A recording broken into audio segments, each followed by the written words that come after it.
Good morning. We're going to call today's Housing, Urban Development, and Zoning Committee meeting to order. Madam Clerk, please call the roll. Alderman Cone. Present. Alderwoman Schweitzer. Vice Chair Sonier. Alderman Browning. Present. Alderman Aldridge. Chair Clark Hubbard. Here. Vice Chair Sonier. Alderman Aldridge. We have 4 present. We have a quorum. Thank you, Madam Clerk. I'll accept a motion to approve the minutes from Tuesday, June 25th, 2024. I move that we approve our meeting minutes from Tuesday, June 25th, 2024. Second. It was moved by Alderman Cone and seconded by Alderman Browning that we approve the minutes from Tuesday, June 25th, 2024. Madam Clerk, please call the roll. Alderman Cone. Aye. Alderwoman Schweitzer. Aye. Vice Chair Sonier. Alderman Browning. Aye. Alderman Aldridge. Chair Clark Hubbard. Aye. Vice Chair Sonier. Alderman Aldridge. We have 4 aye votes.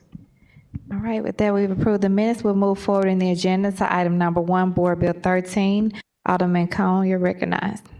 Thank you.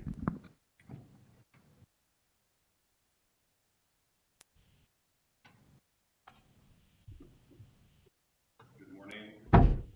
Let me turn that on. Not often on this side of the podium, so I appreciate everyone being here today to discuss Board Bill 13.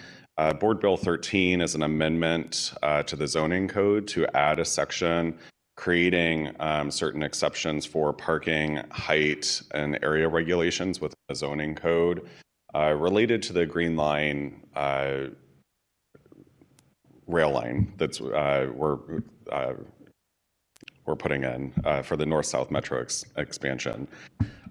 This is intended to be an amendment to the zoning code to allow for additional points for our application process. And I do want to also acknowledge we were supposed to have a hearing on this last week. Unfortunately, due to my schedule, I was not able to be here. And so I do appreciate particularly members of the mayor's administration, the planning department, the zoning department, and Metro for their flexibility, and also want to extend my apologies to anyone from the public who may have been here last week and had to reschedule to come here today. This does not have any direct impact itself on the Green Line and stops, frequency, the route itself. That is not necessarily what's before us. What's before us is the zoning along that route. And so wanting to make it more oriented towards mass transit and allowing for future development to happen in a more thoughtful manner along those corridors. And so this is something that frankly, I think we should be supporting citywide in terms of having more zoning that is oriented towards our urban infrastructure, that's oriented towards transit and other modes of transportation besides the automobile. And I'm, very excited to, have this piece of the puzzle before us as we continue our journey towards having that North-South Metro expansion. We do have members from the mayor's office here today that I would like to allow the opportunity to share some remarks, and also from the planning department. If you want to come to the podium, that would be wonderful.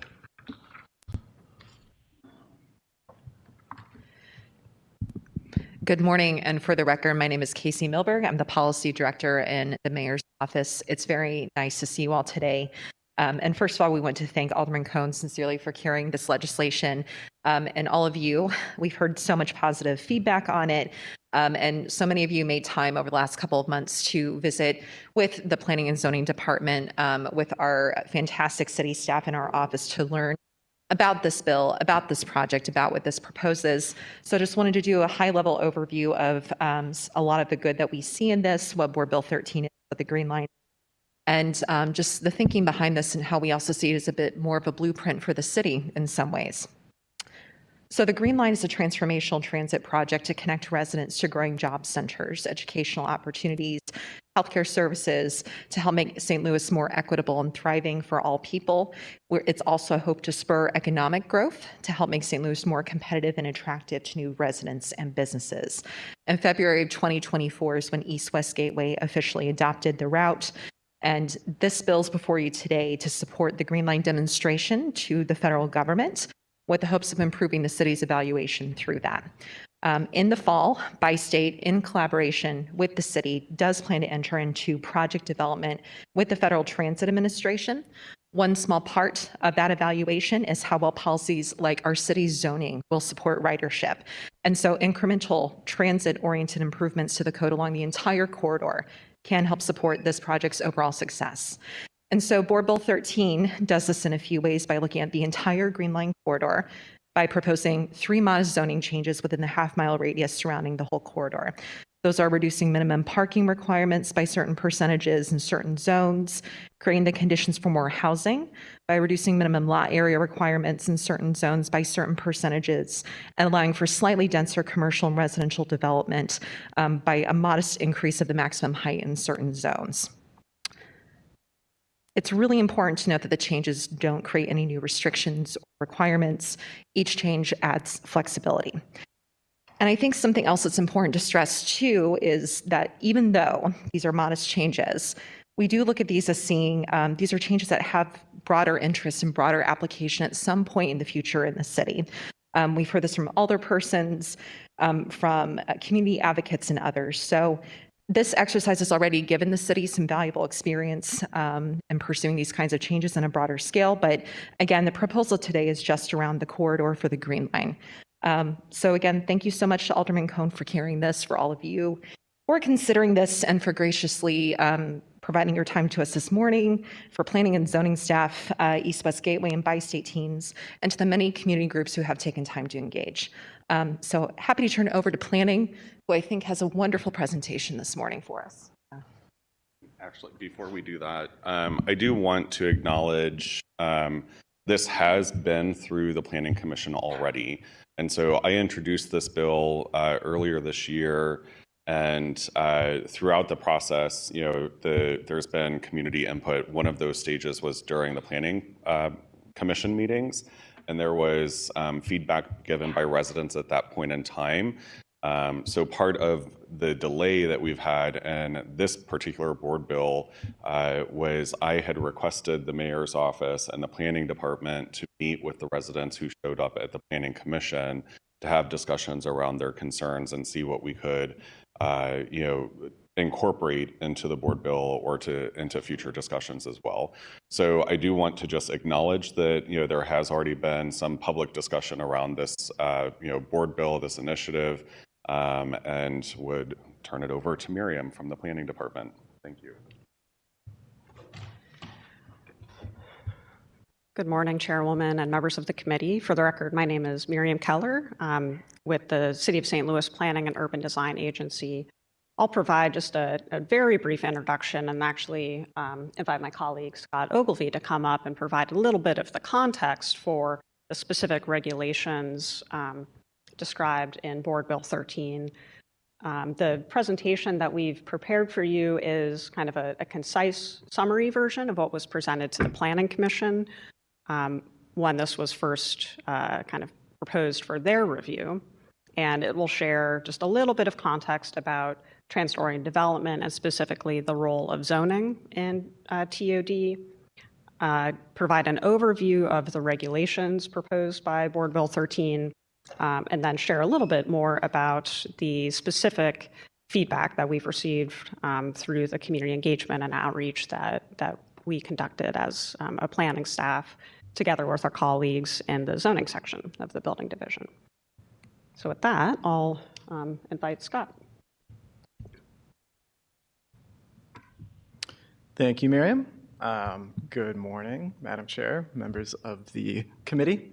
I just wanted to provide some context to the presentation Miriam is going to give, some background on the project itself, hopefully to help explain overall why we're here today, the timeliness of the bill in front of the committee.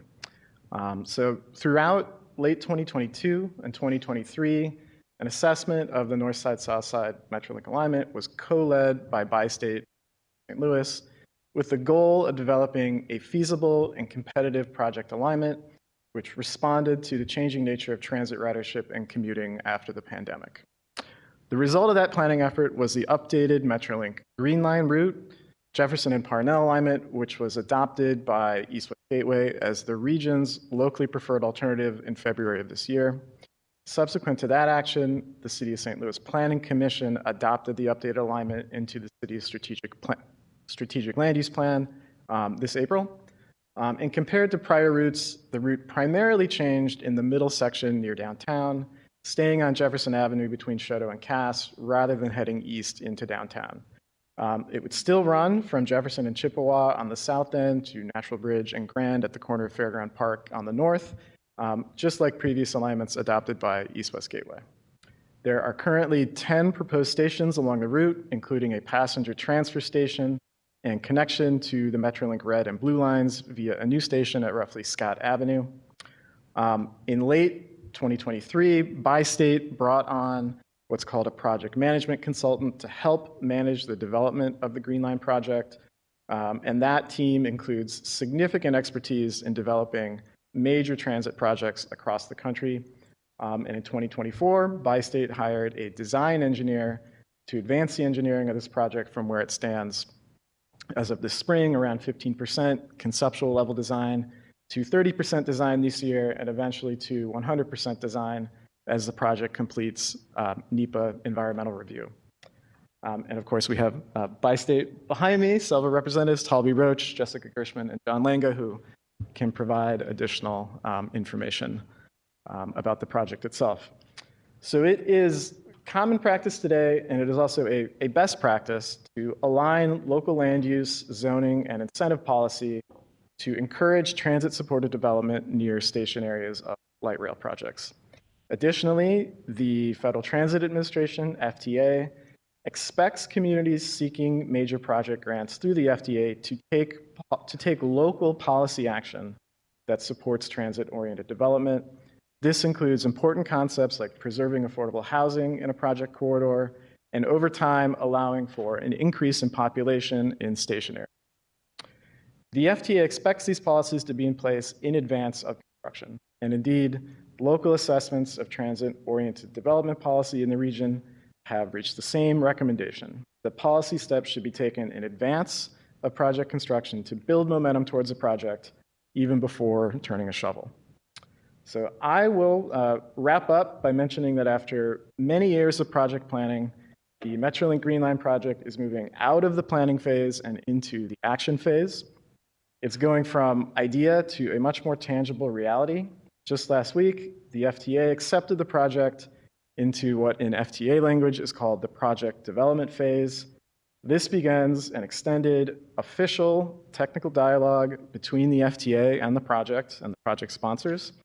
It also signals the seriousness on the project sponsor's part, meaning Bi-State and the City of St. Louis, in taking real steps toward funding and building the project.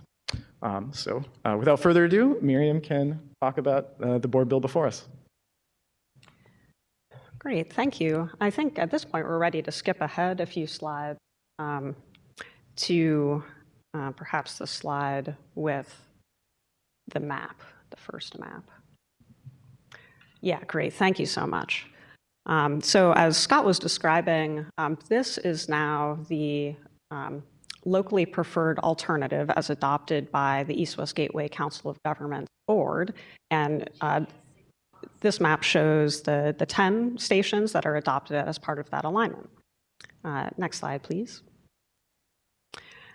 And just as Scott was also describing, the broader concept of transit-oriented development is inclusive of kind of a lot of important things that we can and are thinking about as a city kind of long-term success and of the project, and to ensure that it results in kind of the broadest possible benefits. So TOD, short for transit-oriented development, can be defined as any number of development or policies that preserve and revitalize disinvested communities, diversify the housing stock, increase, and I should say also preserve the supply of affordable housing, increasing transit ridership, improving walkability, improving air quality, and reducing greenhouse gas emissions, and all through kind of intentional public-private development to ensure that the things work well and are kind of considered in a long-term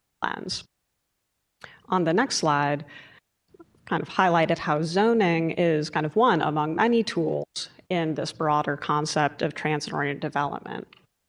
And Scott described some of the past studies and assessments of the opportunity for TOD that have been conducted. All recommend the types of policies that are presented within Board Bill 13. So we're building on, and now with the adopted locally preferred alternative, as a city, have the opportunity to take action on years of recommendations to adopt policies of the type that we're discussing today. So zoning, that's great. We can keep going. Thank you. So zoning, maybe one point to underscore here is zoning policy can be incremental. Once we get into the specific regulations in Board Bill 13, you'll see that these actually represent fairly modest steps in a more transit supportive direction. For several reasons, we didn't think it would be appropriate to take a giant leap forward at this time, and that is okay.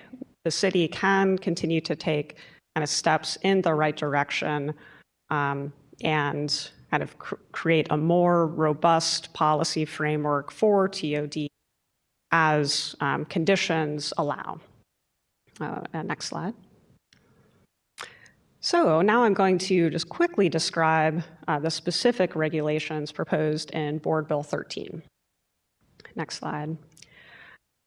There are, as the committee knows, several different types of zoning decisions. So a zoning code change, of course, changes the underlying rules in the code. A map change would redesignate parcels from one zoning district to another. An overlay district would create additional place-specific rules in a given geography. And of course, a variance is an exception to the rules for a given parcel. And on the next slide, I just wanted to kind of provide clarity that we are not at this time proposing a zoning map change, an overlay district, a variance.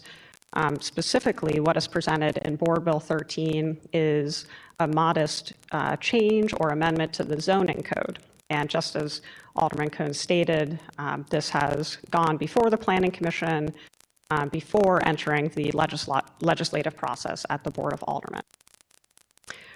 Zoning map changes and overlay districts are things that could be explored in the future, but again, what is proposed in Board Bill 13 is a modest change to the zoning code. Next slide.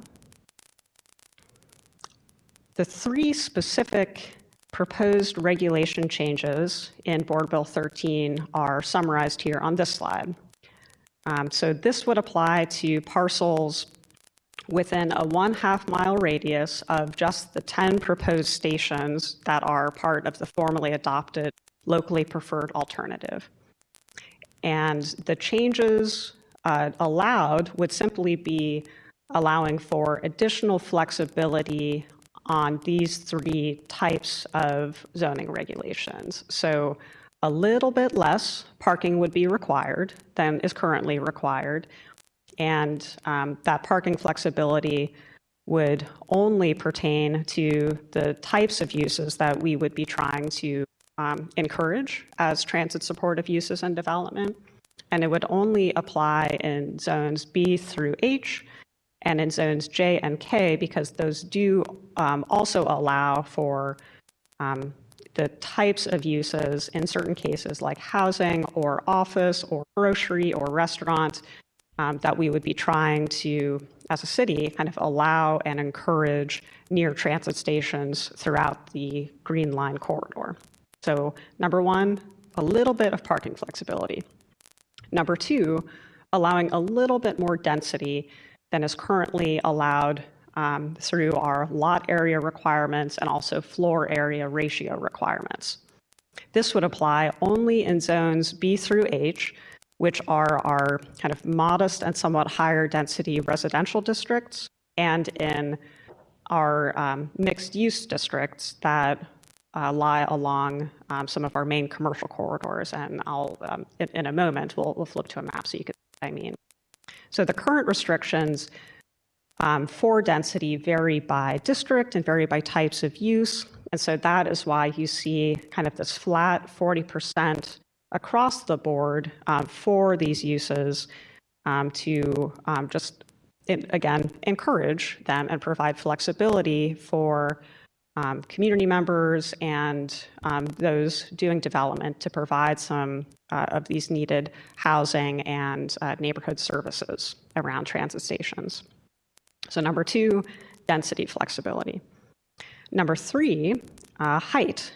So currently in zones F and G, and the height provision here only applies to those zoning districts, and again, you'll see this on a map here in a moment. Currently in zones F and G, the height of any use is restricted to a maximum of 3 stories. And actually in our code, this is kind of a unique feature, or maybe surprising feature, that the height maximum at F and G stays at 3, and then in more, you could call them more intensive districts, it jumps up to 8 stories. So the proposal here for just zones F and G, so again, just major commercial corridors and neighborhood commercial corridors, would be to allow just 1 additional story. And the purpose here would be, over time, to allow for development that increases density. But if we did not adjust height and only allowed for additional density and the modest parking flexibility, it would be difficult to take advantage of those types of flexibility without a modest addition and maximum height. So number 3, a little bit of height flexibility in just certain districts. So on the next slide, you see a map of the areas we're talking about and the underlying zoning districts around those 10 stations that are part of the formally adopted locally preferred alternative or alignment, the Green Line. Those circles represent those 1/2 mile radii around adopted station locations. And then the colors, of course, represent the underlying zoning designations in different parts of the corridor. The table on the right calculates the percent of land area that exists within these 1/2 mile radii by different zoning category. So what you can see is actually the kind of predominant zoning designations around these station areas are B and C, multiple family dwelling district, and then you do see a presence of F and G. The other thing I wanted to point out on the map are specifically the pink and orange colors.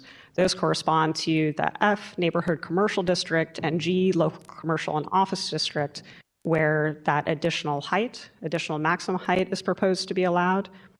And those, if you look at this map, really exist on only some of our local commercial districts. The additional height does not apply to H or I or J or K or any of the other districts, just to F and G. Next slide. So here's another way of putting the information, kind of which new types of flexibility would apply to which zoning districts. So the parking flexibility would apply in B through H and in J and K, And again, only for kind of certain types of uses that we would be trying to promote around transit stations. The density flexibility would apply in B through H, which are the districts in which housing and mixed use and office and restaurant and grocery are generally permitted. And then that additional height flexibility only applies in F and G, local neighborhood commercial and local commercial and office districts. Next slide. So those were the specific kind of types of zoning flexibility proposed by Board Bill 13. And I just want to acknowledge my colleague, Mary Hart Burton, who is here with us and able to answer, as only she can, the very detailed zoning questions and questions about how this would kind of be administered and played out. So just want to acknowledge her here today as a partner in helping to answer committee members' questions. But I kind of want to zoom out and address all of the things that Board Bill 13 would not change or impact. So current buildings and uses would not be changed. The future types of uses allowed, again, would not be changed. That is not one of the proposed regulation changes. Whether any existing buildings can be demolished would not be changed by these regulations. Those would still all of the preservation review district policies and historic district policies would still be in effect, and any demolition permit would be reviewed as it is today. Redevelopment plans or available incentives would not be altered by these regulation changes, though I do think that some of the redevelopment plans in place are a really valuable complement to these zoning changes, in that they provide a kind of measure of protection against displacement of longtime residents of parts of the city around these station areas. The required processes for future development also would not be changed by this. And kind of at the bottom here on that left side, the proposal only slightly adjusts existing restrictions and provides a little bit more flexibility, which new development may or may not take advantage of. So there are no new restrictions in place on any property owner, current or future. There's only additional flexibility, or there would be as a result of these new regulations. So the things that the proposal does change are just those three things highlighted in blue. So parking requirements, just in certain areas and for certain uses, the height allowed, just in certain areas, and the density allowed, just in certain areas and for certain uses. I think a really important point I want to underscore is that Board Bill 13, the regulations proposed, are modest in large part because of the really important neighborhood planning underway in the neighborhoods surrounding the future campus of NGA. I think any more detailed regulations must have the benefit of the guidance from a community-driven neighborhood plan.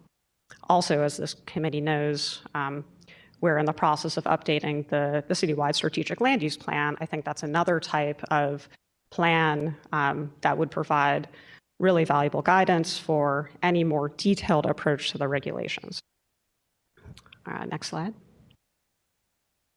So in the final section here, next slide, I just want to provide a very brief summary of the public outreach that we conducted and input we received both prior to the presentation to the Planning Commission and also after that. So we did quite a bit of sharing about these proposed changes, participated in several SLDC town halls, also participated in several community engagement activities led by Bi-State, kind of related specifically to the Green Line project, shared information with the Citizens for Modern Transit TOD committee, that kind of a group long advocating for kind of implementation of the types of recommendations that have come out of previous TOD assessments and studies. We sent email outreach to all neighborhood associations for whom we had contact. We held a webinar and by we, I mean planning and zoning staff, held a webinar where we presented the regulations in more detail than we have here today for you, and had a Q&A, and this is now up on YouTube. We had a kind of simple survey where members of the public could provide feedback or questions. We created a simple, or kind of actually somewhat more extensive memorandum, and then a simpler summary info sheet. Then there's the public hearing held by the Planning Commission, and just as Alderman Cohn described, because members of the JVL community participated in the Planning Commission and shared their concerns, we did have a follow-up conversation with them to better understand their concerns and address their questions, both during that meeting and as a kind of follow-up, more detailed response in writing. Next slide. And this is my final slide, I believe, about kind of the full scope of the types of input that we received prior to and after the Planning Commission meeting, and by we, I mean planning and zoning staff. All written comments submitted to the Planning Commission in advance of the meeting were supportive of the changes and actually called for some bigger moves related to height and parking, and to expand the districts in which these new types of flexibility would apply. And the reason we, and I think I've shared this already, the reason we did not make bigger moves is kind of number one, because of the neighborhood planning that is underway in kind of significant parts of the neighborhoods around the Green Line corridor, and because in the text amendment format, we don't have the opportunity to kind of dial in height flexibility to properties based on their proximity to station areas. The better tool for that would be an overlay district, or in the code update, I should say, and/or in the code update, the citywide code update. I think that would also create an opportunity to kind of create specific new types of districts, that zoning districts that would sort of embody these principles of transit supportive development. And all of that we plan to continue to consider, but with due diligence and with the guidance of neighborhood planning. So another way of saying that is the text amendment kind of creates a flat layer of flexibility no matter your distance from a station area. And we thought that some of the, like a more ambitious level of height flexibility, while that might be appropriate directly adjacent to a transit station, probably less so half a mile away, right? So that's why we kind of maintained a more modest approach, even in our kind of presentation of regulations to the Planning Commission. And like I mentioned too, the JVL community did share their concerns during the Planning Commission public hearing, and we did meet with them to kind of try to understand those concerns in more detail, and provided written responses to the questions and concerns raised. I sincerely think that the specific concerns raised by the JVL community would not be aggravated by these zoning changes. And there are kind of some specific experiences or frustrations with development that these new types of flexibility might actually mitigate or improve. But that said, I just want to kind of share the full spectrum of feedback we received. And with that, that is the end of my presentation, and happy to proceed however Alderman Cohn and the chairwoman would like to. I think at this point in time, I would like to just see if there's any questions from members of the committee relative to the two presentations that have been made so far, if the chair is amenable. Sure. Did you want us to hear from anything from Bi-State before we gather our questions, or just? Bi-State is here. The bill before us doesn't specifically pertain to the route or stops along the route, but they are here for questions if there are any for them. So Okay, that's what I just we have a whole team here together to answer any questions that might come up. And also, we know that there were certain members from the JVL community that were going to be here as well, and wanted to make sure that Metro by State was available in case they had questions or concerns as well. Okay, great. I didn't know if they wanted to even just make an introduction or anything. So, Alderwoman Slicer, did you have any questions? Thank you. I might hold my questions till after public comment, if that's all right. That's what I wanted to do. Alderman Browning? Okay, we all are going to yield to the public comment, unless you have something else you want to Well, present. I do just want to make note that I have an amendment that I will be putting forward as soon as it's prepared, changing the whereas clauses, or I shouldn't say changing the whereas clauses, but adding to the whereas clauses at the end of them. Whereas the zoning changes in this new ordinance do not impose any new requirements or restrictions on existing homeowners, and whereas the citywide strategic land use plan update and the neighborhood planning process underway in the neighborhood surrounding NGA are critical in shaping the future, more detailed zoning regulations in the areas around the planned green line. So essentially affirming what has already been discussed this morning and that Miriam shared during her presentation, making sure that we're incorporating those into the whereas clauses of the ordinance as well, or the board bill. So I will yield my time to allow for the public portion of this, and we'll work on getting those amendments ready. Okay. Has everyone from the public that wants to speak signed up on the sign-in sheet? If not, please sign up on the sign-in sheet, and then we're going to swear you all in at the same time so I can save you all on that time.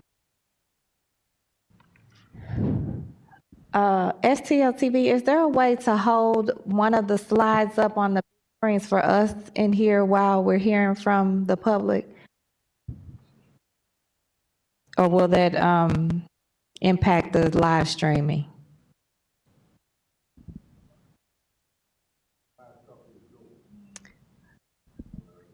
Okay, if she's able to pull up a slide, will that impact the live streaming for the viewers? Okay.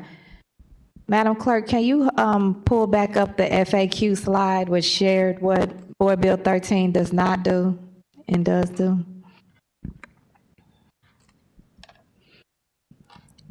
Just to have it as a reference.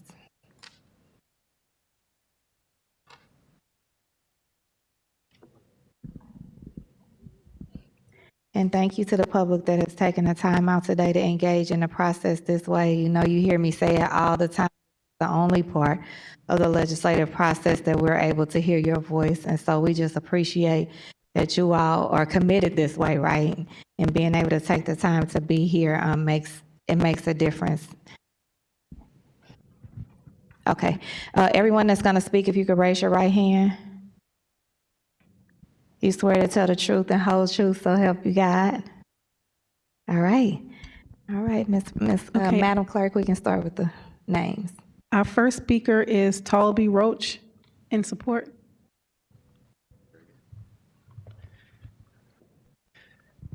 Good morning, Madam Chair, members of the committee. Alderman Cohn, thank you for advancing. My name is Talby Roach. I'm the president and CEO of By State Development. Among other things, we run Metro Transit. And since Miriam did a very good job and a lot of details that you've heard before you, I wanted to talk just a little bit about the why.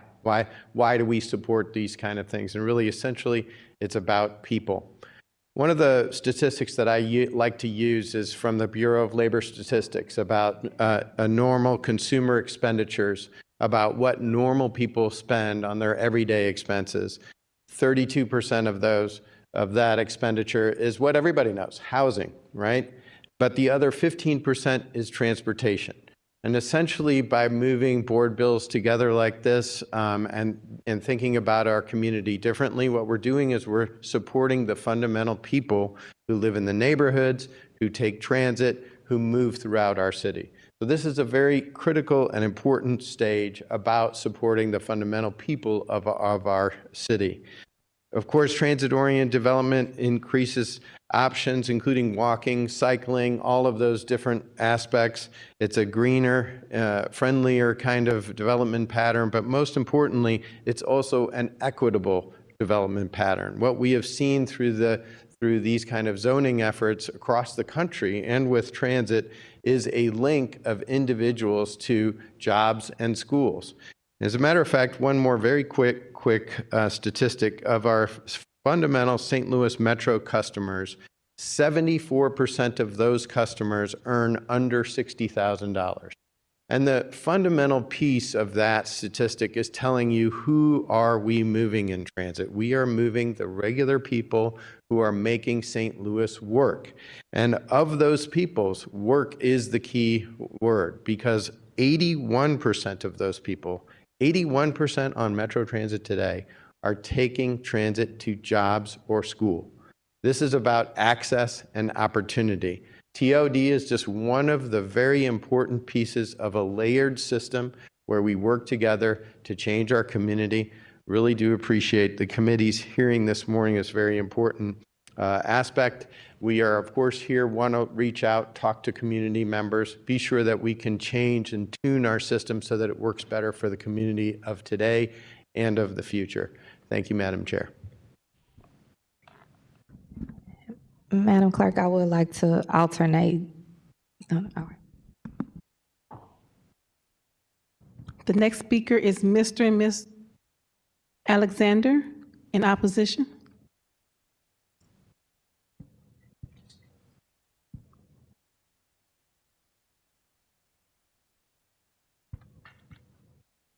And each speaker has 3 minutes.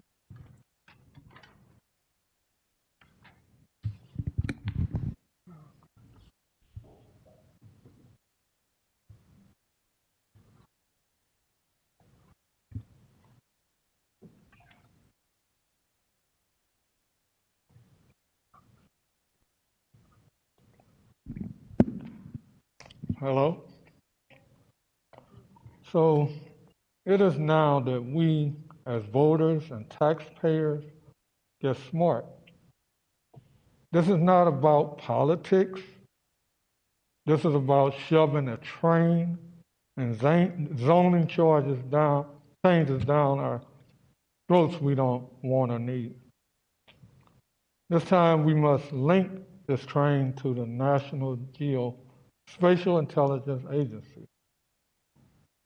North St. Louis residents took a big blow from politicians and religious leaders and the NGA that haven't done anything for our community. It was said jobs would come to our north side. The people that were forced out of their homes are still not whole. This isn't political, but it is personal. We are on planning committees, but the city and entities like Bi-State have failed to include us in their plans. ARPA funding, RAM settlement funding, and city funding are not being used to invest in North St. Louis.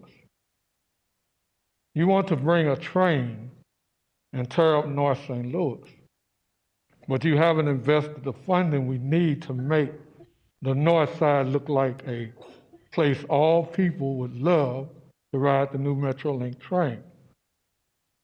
Without matching funding of $850+ million, we cannot support our politicians or Bi-State, and we are against that proposed route voters did not vote for. Thank you.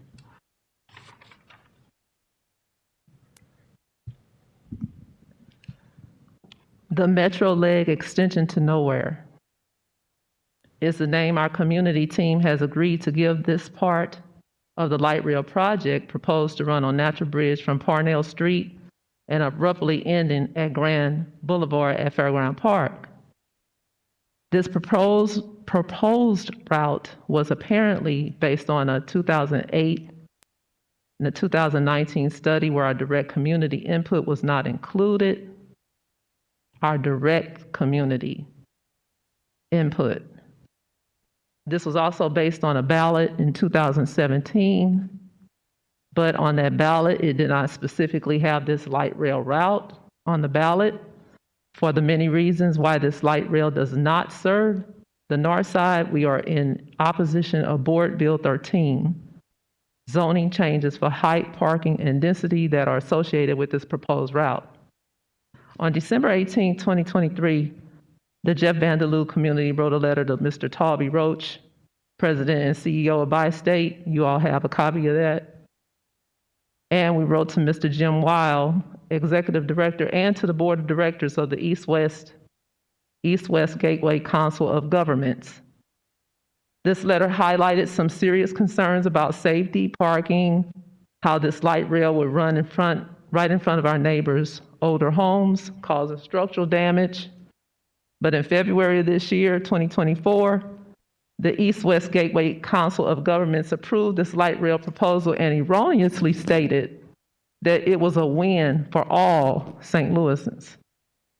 On April 17, 2024, the community participated in a public hearing with the Planning Commission regarding this zoning associated with this light rail. The commissioners very carefully articulated that they took what we said into consideration because the voices of the people mattered and they must be heard, but voted yes and approved it anyway. So we're here today requesting that our aldermen and the other honorable aldermen on this committee to not allow this zoning board bill 13 to pass through this committee on the basis that we must pay attention to detail. There are two details in particular in the bill. If you look at page 1 of 3, Board Bill number 13, lines 10, 11, and 12. There is discrepancy in the language. The language says north at Grand Boulevard, from Grand Boulevard and Fairground Park on the north to Chippewa Street on the south. That reads, and it's very opposite to what we have been reading in the East-West Gateway language. And Mr. Roach also says this too, that it begins at Chippewa and Jefferson, travels north on Jefferson, and ends at Grand and Natural Bridge. So the language in the bill is going north to south. The language otherwise that we've been hearing and researching says south to north. So that's a discrepancy. And then the next thing is, and we may have missed it, but the zoning code change is too vague. If you have a half-mile radius from the proposed stations for the height, parking, and the density, unless we missed it, there are no details defining the Ms. Alexander, that's your time. Thank you. There are no details defining the street borders or the half-mile radius. If you all look within the circular perimeters, neighbors are calling us and asking us, are our homes included? Or are we a half mile from the stations and we can't answer it? So good news is, yes, we have met with Mr. Roach and his team from Bi-State Metro, reps from the mayor's office and St. Louis Development Corporation, who are all aware of our community concerns. More good news is, as we await the information that we have asked and requested from Bi-State, the planning department is willing to have more discussions with us to include community input in this bill. It is our community's request that Board Bill 13 will be put aside, as the blighting bill was put aside, until the redevelopment plan was put in place to go along with it. Thank you. Thank you. The next speaker is Tavon Brooks, undecided.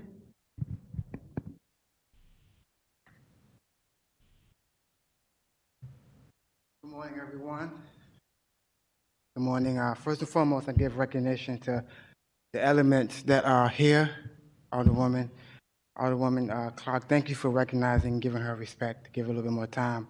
But I'm undecided because I'm an entrepreneur. I'm a realtor.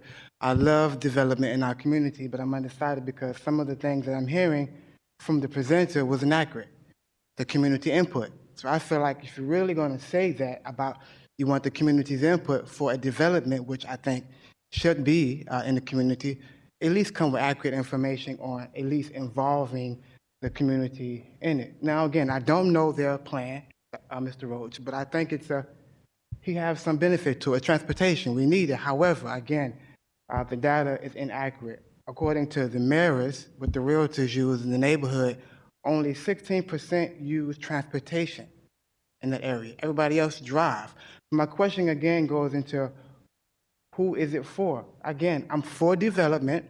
I love to see our community grow and expand. I'm from the East Coast. I've traveled. So I think it's needed, but I really request that if you all can ask the Metro to sit again with the community and really work out a plan and at least share details on how the community can benefit from it getting, because who's going to own the property? Who's going to own the parking lot?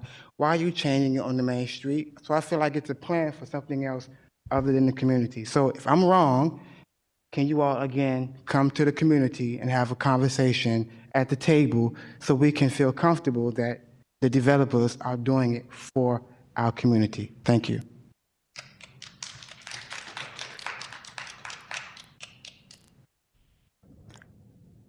John Lanna, in support.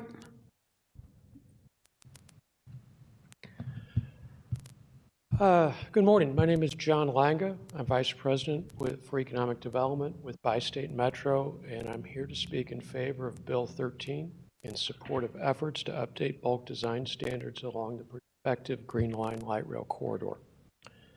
Such transit-supportive design and planning provisions are very important in communities with transit to improve standing and readiness to compete for federal resources in the post-COVID environment. The clarity and consistency of these standards in anticipation of and in conjunction with transit are important to community development and reinvestment for neighborhoods and area nodes. Of note, our office is now in the midst of our third TOD project since 2017, including some $135 million of investment and 380 residential units. And these transit-oriented development efforts, in coordination with the city's new strategic land use plan, are critical now and for the future. Thank you. Our next speaker is Ruth P. in opposition.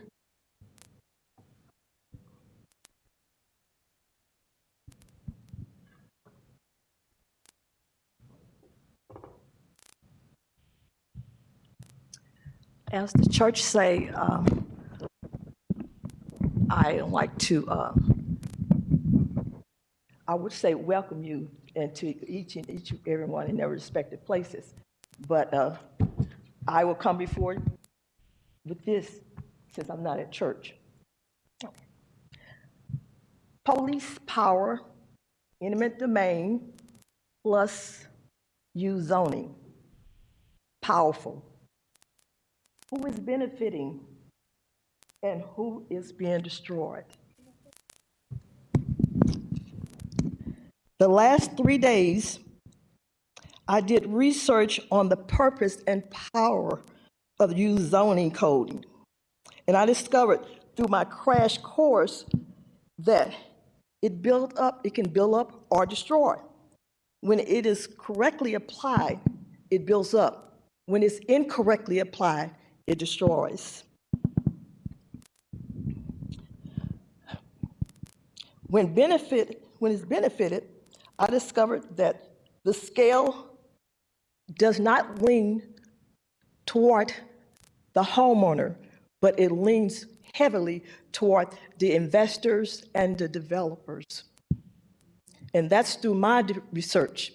And I did a whole 3 days on this. And so I called it a crash course. And also, I do have a nephew that is a lawyer in environmental law. And he did send me information on that. So I did have a little help here.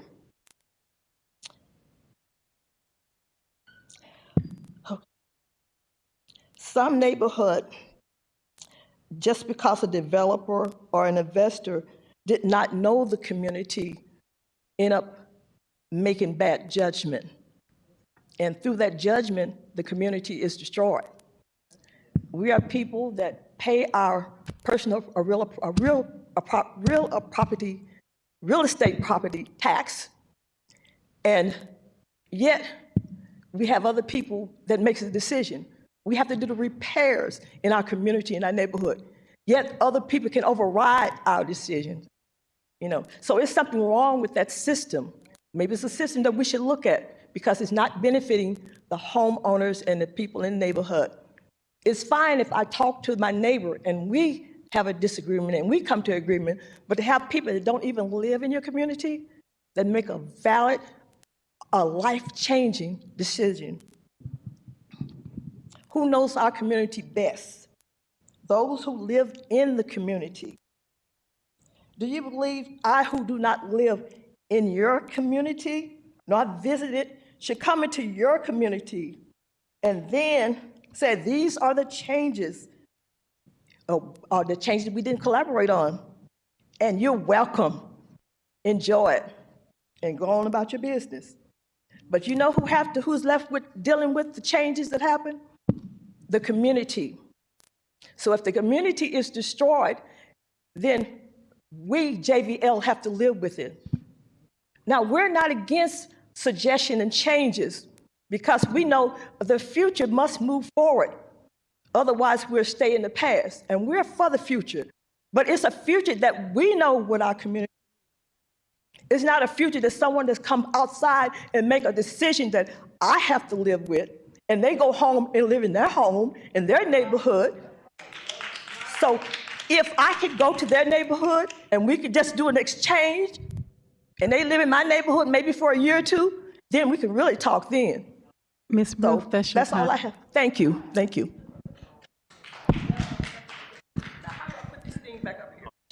Okay, thank you. You're welcome. The next speaker is Gwen Coxshell. She's in opposition.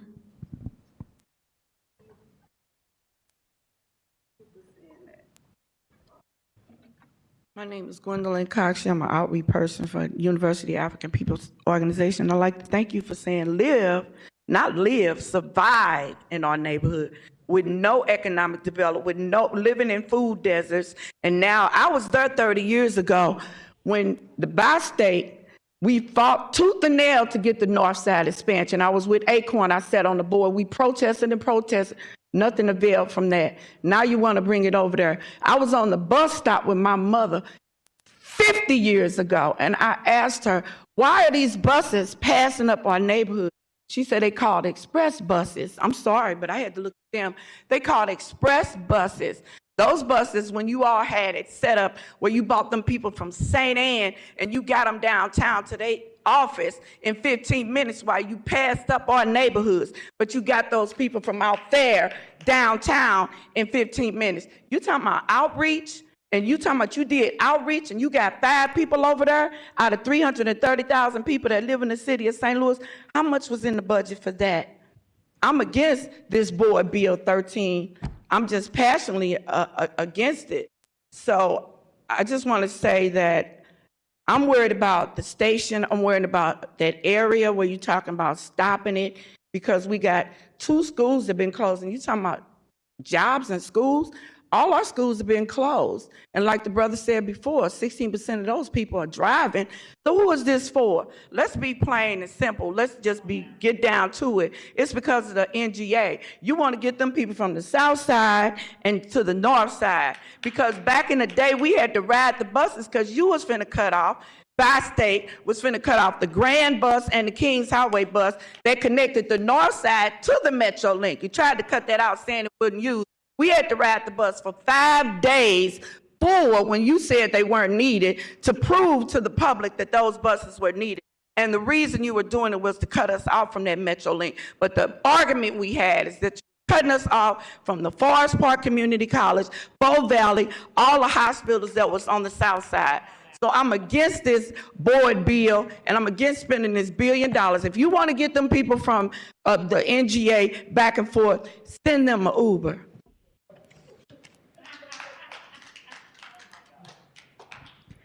I have Ms. Harden in support.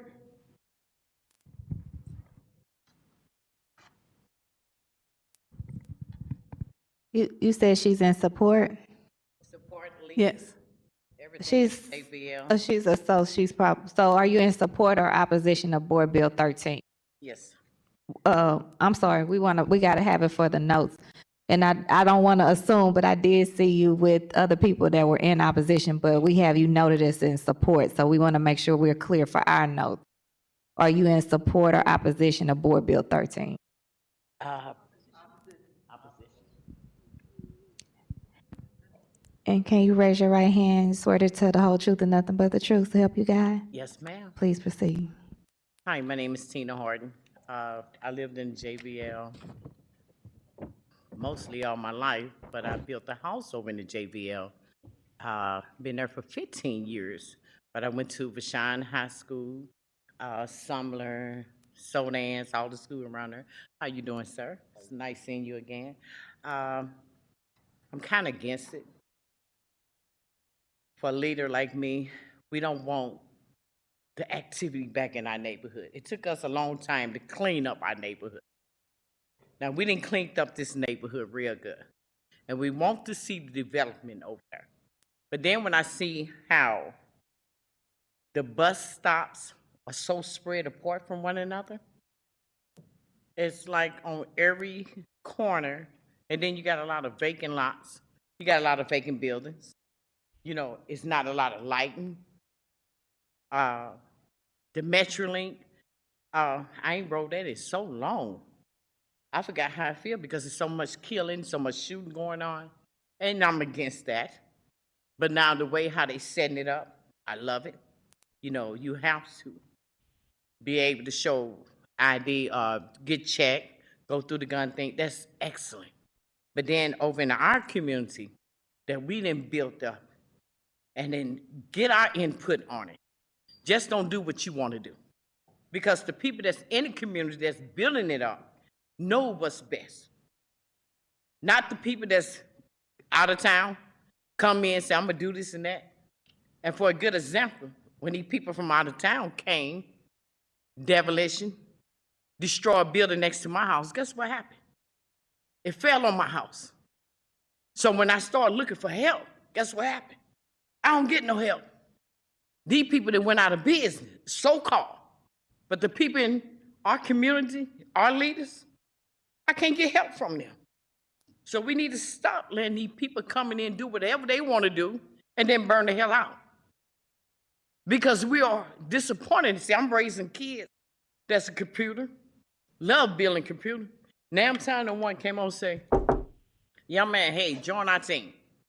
That new launch thing on Delmar, I have a civil engineer. Now I'm telling NGA said, come on, young man, he go to SLU. He go to one of the best up here. Me, I just graduated from St. Louis Community College as a chef. No one, I can't get a job here from all this new stuff that's building in our community. But it's setting up for the people that's out of our community to come in our community. And that's wrong. I be on that meeting faithfully. We be on that meeting faithfully. But our words are still not being heard. It's like, whatever. I took the time out. My grandbaby pulling on me. Nana, don't go. I want to be with you because she's from out of town. But I said, I have to go to this meeting. Believe me, I didn't want to come. Because it's like the same thing over and over, repeating over and over. But the Metrolink, it have to be looked over again. Just don't do what you want to do. Just don't not take our word or listen to what we have to say. Take a look at it again. And let that be the last time. Just don't go on your decision. Go on the people that live directly in the community, where it's coming through. Well, you see what we're talking about. Thank you. Our last speaker is Ernestine Stewart in opposition.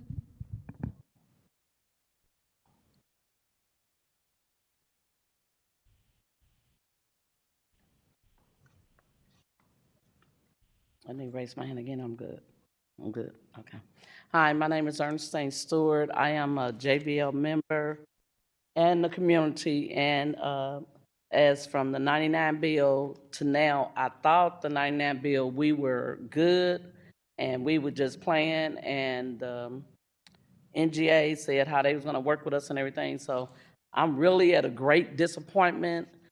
And I know, Ms. Rose, they made arrangements to meet with you, but I remember before now, during the 99 bill, and they were talking about the green, bringing the bi-state in, we couldn't get a meeting or anything with you. I'm glad now we can, but in that process, that's slowed us down in the things of trying to find out what's going on. And I also, before I go to the zoning, the bi-state is what I want to say is that now I made a survey, I made a Google form, I had people, the city fill out and JBL, and they were so many people that wasn't even aware that you all even bringing that. They even put down that grant would be more beneficial because, as you just said, the low income and how you can help people. Grand over there by the Fox, you got the college, you got the university, you got all those different eating places that's building up. You'll benefit running that green line right there, running that bi-state there instead of here. And the zoning, I got a great problem with the zoning, and I went to their one of their meetings before. I talked to them. Matter of fact, clean past they 7 o'clock, and I appreciate them staying there talking to me because I am a talker, but I'm against that. It gives you all too much power over us. I also did research, and it talks about understanding. Say zoning requires that all involved property owners relinquish some of their individual property freedom for the common good. Common good now, we talking about us. Zoning can discourage some development in some locations, but it's not discouraging you all because you got your rules already in place to override us, our privileges. Zoning can increase the cost of building new structures, new, not the old. And zoning can work against historic mixed-use neighborhoods in older communities. And that's why you all are coming to our community. It's an older community, but please, find something else. Your wording is saying that you have the power to come and tell us what we can and can't do. We already have permits. I love the system that's in place, and I know we got to advance, but you all cannot come and tell us what we can and can't put on our property, because once those zonings are in place, as the guy said in that meeting, he told us, he said, you all have to come to us and get permission to come and do anything after this is approved. Whatever they do after that, anything added, we need their approval. Where now we go get our permits, we have to have a legal person, some person with a license to build and do, and make sure we're following the city ordinance. Now we got the city and the zoning. The zoning will override the city because they're telling us, Bossy told us years ago, our old homes are only like 30 square foot. So now the new homes, that's why they need more lot space and more places to building because of some of the zoning they already have put in place. And Bossy say, be careful of the zoning coming in because it's going to limit you all, because your old homes, your homes will either get destroyed or you can't add anything. You need permission. And the lot next to me, they can't put a house on the lot next to me. It's only 30 by 100 feet. So that's why I'm still cutting it. It belonged to Paul McKee's because I don't have a choice. I don't want to see, I'm tired of the raccoons. I'm tired of the possums. Already the city helped with keeping the alley rats down. But guess what?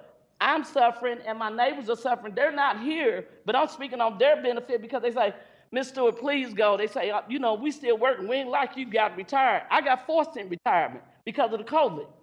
And I'm glad it's beneficial because now I'm here to help speak for people that can't speak for themselves. The older, the elderly, the young ones, all of them out there. When I go and talk to them, I go to their doors and they look and they say, I'm sorry, Ms. Stewart. I didn't know this was happening to us. They say, please speak, please. So definitely, You all want the zoning, put them in your area. Zone yourself. Because none of you all. Ms. Stewart, that's how your many time. of you stay where we stay? How many of you stay in the city? How many stay in, ever Ms. stay Stewart, in that's your time. Okay.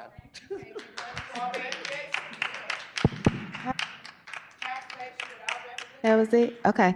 Alderman Cone? Thank you, Madam Chair. I would like to just mention a couple points in response to the public comments that were made.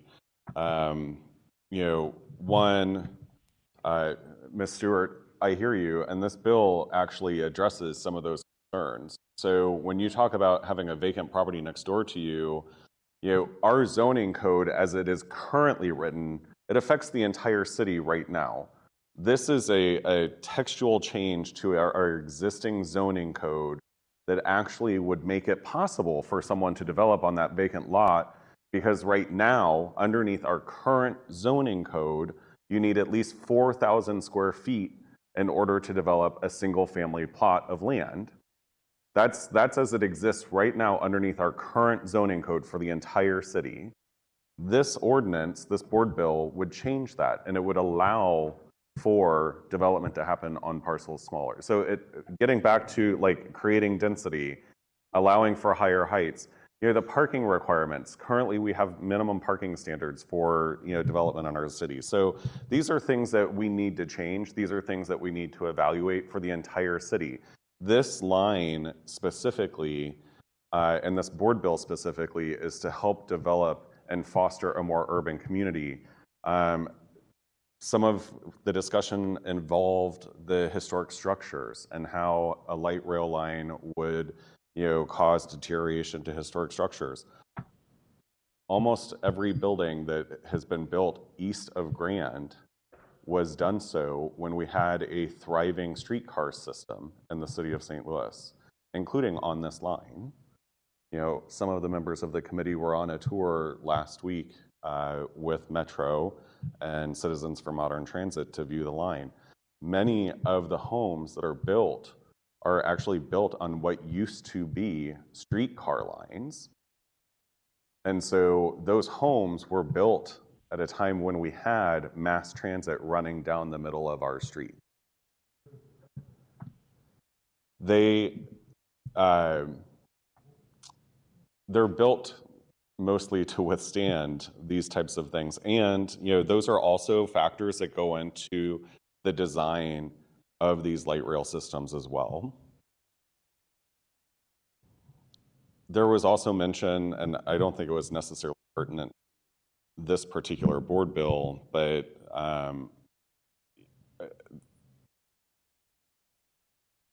the investment in North St. Louis and the disinvestment, whether intentionally through public, disinvestment or private disinvestment that has occurred over decades, this body, this Board of Alderpersons, has, especially in the last, several sessions, allocated millions of dollars in ARPA funds to North St. Louis, whether that's for senior housing, home repair programs, economic development funds.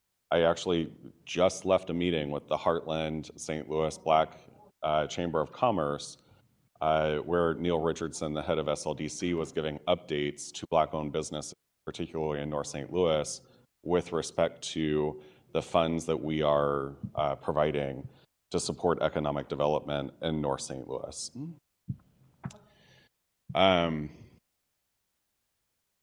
Several comments were made, we'll take this to your community. I represent an area in Southeast City, Dutchtown, Mount Pleasant, Gravois Park, Carondelet, that this line will touch.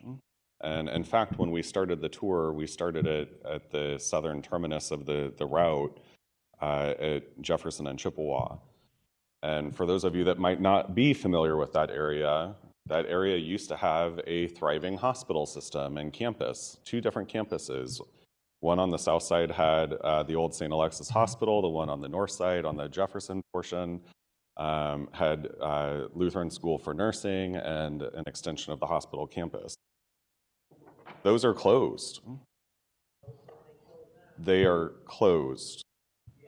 And so I didn't comment when you were commenting. If you could please be respectful. So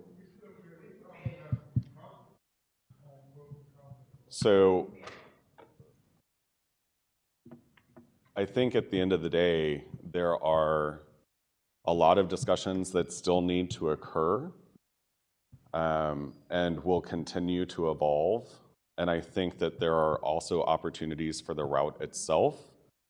But Board Bill 13 in particular is addressing the zoning code that's associated with it. And frankly, does actually respond to some of the issues that were brought up here today. And one of the misconceptions that I think might be out there is that there is no developer behind this.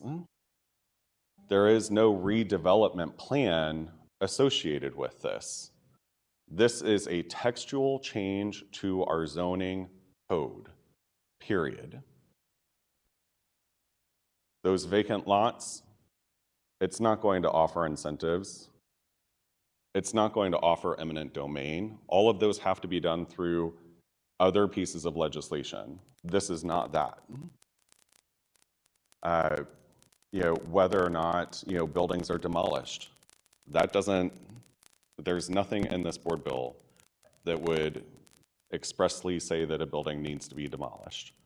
Those are all decisions that have to be made in conjunction with cultural resources, with the building division, with the administration, with LRA if it's LRA-owned property. This board bill specifically deals with, as the planning department, Miriam mentioned, very modest changes to our zoning code to allow for changes to parking requirements, height in certain districts, not the entire district, and also the density that's allowed in certain areas. And with that, I would entertain any further questions.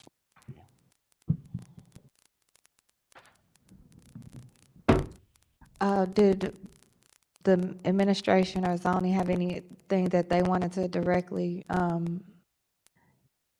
speak to out of the public comments, and then we can go to questions just in case? Okay. This is not any specific comment or concern that was raised. I think something I should have emphasized more in my remarks, that the changes proposed here were really designed to be appropriate for the entire corridor. And so they seek a balance for all of the neighborhoods that would be kind of eligible for this additional flexibility. So just that. Okay. All right. Alderwoman Swicer. Thank you so much. Miriam, would you be able to come back up for a second, please? Can we move to the slide that shows the map along the project, and especially related to where areas there was a great slide that showed the zoning, and then there was a great slide that showed the color-coded areas that zoning was in. I just want to understand more specifically on the map. Yeah, exactly. This area might be able to, thank you. Yeah.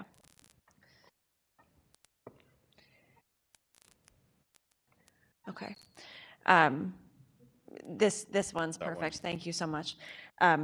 So, I'm seeing mostly B and C. So we'd expect those areas to perhaps have 25% less parking requirements. Is that correct? Okay. And what other changes might we expect to see in those areas? That was a density. So that was if there's a lot that is too small for regular single family. I just want to understand like the in practice results of a piece of legislation like this passing, so we can talk about the realities of the legislation. So yes, yeah, that's exactly right. So the parking, any development would be eligible to have up to 25% less parking. So that actually would kick in just starting at 4 units. So it wouldn't apply to single family development or which isn't required to have parking necessarily, a single family house. I mean, it is. There's for a single family house. That's right. Yeah. Okay, of off-street parking is currently in our zone. So most of our city does not That's right. Yeah. either does or does not comply. Their garage might be too small to accommodate that now. That's right. Yeah, I think we have a lot of, I mean, really, most of our, this is an estimate, most of our city, of course, was built at a time when many of our zoning restrictions were not in place. So we see kind of currently a development pattern that would be more consistent with what this flexibility would make possible. So getting back to your question about the specifics of these things in practice, in B and C, in any of the eligible districts where parking is required, if there are 4 units or more, you would be eligible for up to a 25% reduction in the overall parking requirement for only specific uses. And I think those are housing, retail, office, restaurant, grocery. And the idea there is to encourage use of the public transit that would be provided by this line. That's right. And I think additionally, we as a city observe that a lot of people doing development, within neighborhoods often kind of seek and are granted an exception from these parking requirements. So part of the logic is to, in this area where we're trying to promote the use of transit, create a more, even more walkable environment, let's just kind of allow that from the get-go for larger development if and when that is to occur. And there's very little, as we can see, 6%, 7% that would qualify for additional height. That's right. And only on existing kind of what we would think of as commercial already streets. In the current zoning and areas that you find that if there are new buildings going in, they might be asking for this sort of option anyway, or have you not seen a lot of, and can you repeat again how much height that changes? I can't remember if you said 8 or 7. Up to 1 additional story, so up to 4 stories beyond the current restriction of 3 stories. Okay. In those areas. And then the lot size or the density restriction, I know you were starting to get at, so I'm trying to think of a number that would be easy to apply 40% to, but say there was a vacant lot next to an existing house, and we're talking B through H, so the single family zone, which is not very much of this area, of course, but continue. That's right. Only in the B through H districts, we're talking about the density flexibility. So for an example, say you're in the C multiple family dwelling district, which even though that's called multiple family, a lot of the existing structures are single family or duplexes. So say there were a vacant lot that was just 3,000 square feet, which is not so different from a lot of the lots in our city. And if somebody trying to build a home needed to do anything to change the dimensions of that lot, so they were going to replat in any way or subdivide or consolidate, they would bump into this lot size restriction that the alderman was describing, where you would need a special exception or special permission to use a lot smaller than 4,000 square feet to build a home. And, I think, so with the 40% reduction in minimum lot area required, lots starting at 2,400 square feet would not hit that barrier. So in our analysis, which I don't have in front of me, that would kind of bring a lot of lots kind of back into play, should they need to replat or have their boundary adjusted at all. Right.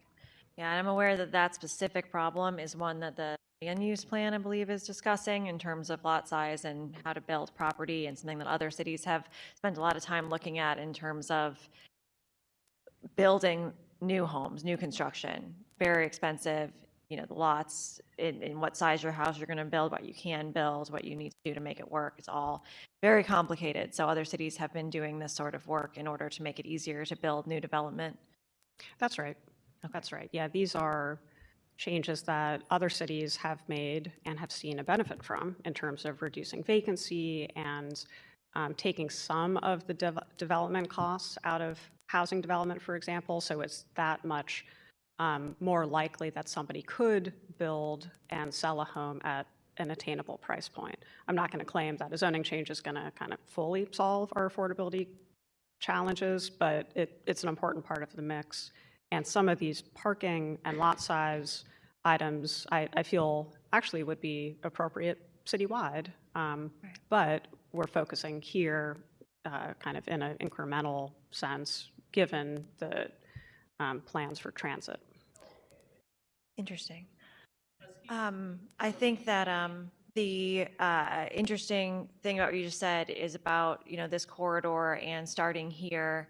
The point that was made a little bit earlier about how much this sort of zoning helps with the federal application for this project. Can you speak to that piece a bit more? Yeah, and I might, I'll provide kind of the comments I can, but then tag in Scott for anything I miss. It is an opportunity to kind of modestly improve the competitiveness of the application. And I think even outside of the specific rating system, it kind of taking incremental steps like these zoning changes kind of demonstrates a good faith commitment to promoting transit supportive development long term. And like I said, this is what I would think is a first modest incremental step. I think we can and should do more to dial in these changes to specific neighborhood contexts and have a more tailored approach based on, you know, if you're right next to a station, that kind of means or could mean one thing about the potential for development. If you're half a mile away, it means another. Right. There are other zoning tools that can help us, again, dial that in a little bit better. Anything you'd add? So I may have neglected to introduce myself last time I spoke, but Scott Ogilvie, Program Manager, Planning and Urban Design Agency. The totality of how the FTA looks at these projects is probably way too complex for us to get into in detail right now, because they score projects across a variety of project criteria and also financial capacity criteria of the transit agency. However, one of those criteria delves into topics like land use, transit supportive policies, zoning policy. And so the FTA, and we should really emphasize that the funding programs from these major transit investments through the FTA, they are extremely competitive programs. There are projects all across the country seeking the same funding, and there are more projects than there are dollars to go to those projects. So we have to remember that our project in St. Louis, the Green Line, is competing against projects from coast to coast. But to go back to the question, the FTA absolutely expects that cities are taking local policy steps that support transit-oriented development as a general thing, but more specifically, they also expect support for affordable housing in transit corridors, support for walkability in transit corridors, a whole variety of items of which, you know, this is only one, you know, policy move essentially, and there may be others that would be beneficial to also pursue in the future. From a narrative perspective, it is important as sort of an argument that a project makes to the FTA to show the project, the city, the community is really taking these good faith efforts to make sure that there are people in the near the they want to combine populations, residential populations near transit stations, so people can get to and use the light rail project.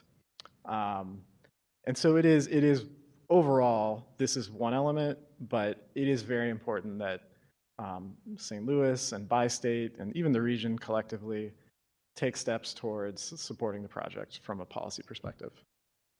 Thank you. Those are all my questions for you all. If Mr. Roach is available for just one question, thank you.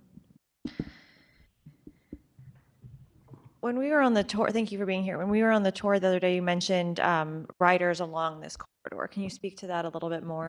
I can. So we do a demographic assessment of where existing ridership is and what are the impact of a corridor like this. A really interesting statistic is demographically, nearly 25% of the residents living within this corridor do not have a car. Wow. Okay, so they do not have access to an automobile. So they take other means, bicycle, ped, so on. So what that's telling you is embedded within these demographics that I told you who are on our system is that this is a corridor of need. So we are fulfilling a promise to some of those individuals. It also, it's a corridor that scores very highly under poverty coefficients. So we have built successfully in the central corridor where there's not strong poverty coefficients in the red and blue lines. This, however, would be a new idea where we are building into neighborhoods that have a higher poverty coefficient and therefore a stronger need for fundamental transit ridership. Thank you. Those are all my questions. Mm-hmm. Alderman Browning. Thank you. Just a couple questions for our planning staff. Just to clarify, does the zoning changes proposed, do they create any new or restrict any new uses for the area? No. So any kind of changes to that would require future legislation, require future discussions, would require future engagement with the residents in the area. That's right. And will the neighborhood have a chance to engage on any new development proposals that occur in the future in this area? The existing, I don't know that I can speak to that in totality, but any existing kind of process or structure for engagement would still apply. So if they're to put it differently, the zoning change today wouldn't require that kind of engagement, but that kind of engagement could absolutely still occur and should absolutely still occur. But it would have to be done by maybe the alderman for the area or the developer that's proposing it. But this would not just give carte blanche to anybody to do anything. No, that's correct. Yeah. Okay, thank you. That's all the questions I have for you. I think it's important that we have zoning that reflects the desires of growth in our city, especially around transit. I'm glad to see that we're not just planning to build new public transportation and then hoping that it'll bring progress with it. We're actually planning for a city that's more equitable to live in. And by lowering parking minimums, for example, we're making sure that we don't devote unnecessary space to storage of personal vehicles when there's greener, safer, and more efficient transportation readily available. By improving walkability, we're increasing density and the availability of housing. That means that everyone can get around regardless of their income level or their level of ability. That means it helps people, especially people who are older, people who have disabilities, or people who can't afford to own a car or maybe just don't want to drive for whatever reason. We also improve air quality, making sure that we are undoing the disastrous environmental effects of basically infrastructure that prioritized the movement of cars over people for the last several decades. I think that increasing that availability to build that density and again, that housing makes sure that people can live near this transformative project and make sure that people don't get priced out when we build something that brings development, brings amenities to the area. I think that there should be a commitment to building transit in North St. Louis. That's something that we haven't done, to connect it to opportunities throughout the city and also bring opportunities to North St. Louis. I think that, the Metrolink is a long-term commitment. Bus stops can be easily removed. Basically, they move based on demand, whereas Metrolink stops are more permanent. They provide a long-term commitment to providing transportation to. And development is needed to support the local businesses that are up there, to make sure that those businesses can survive, and also to make sure that people who live there can access jobs in the rest of the city. I have a major job center in the ward that I represent. The Metrolink stop that exists in my ward at the Barnes Jewish Hospital complex is the busiest metro stop on both lines. And that's because that's where a lot of jobs are. That's where people work who live all over the city. That's right. So building that green line means that people don't have to drive down and park and pay to park $90 a month. That's the cheapest parking plan at the hospital. But that means that they'll be able to take their free Metrolink pass that they get for working there and be able to travel from North City down to their job without ever having to get in a car. That decreases pollution. That makes the whole area nicer. So just to quote a constituent of mine who works at UMSL,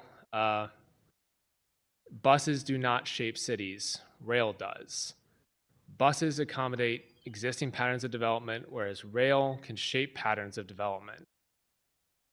If you're upset with the status quo, with the disinvestment in North St. Louis, the harm done to the residents of neighborhoods like JVL, I am too.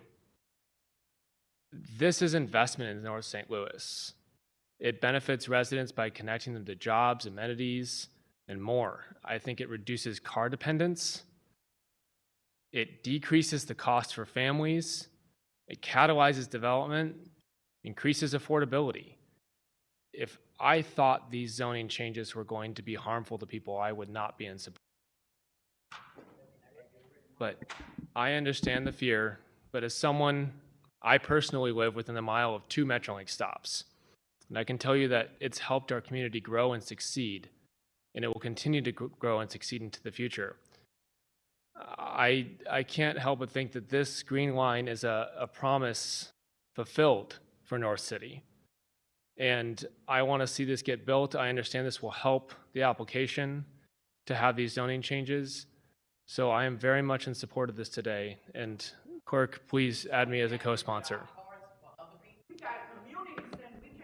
No, this doesn't fund them.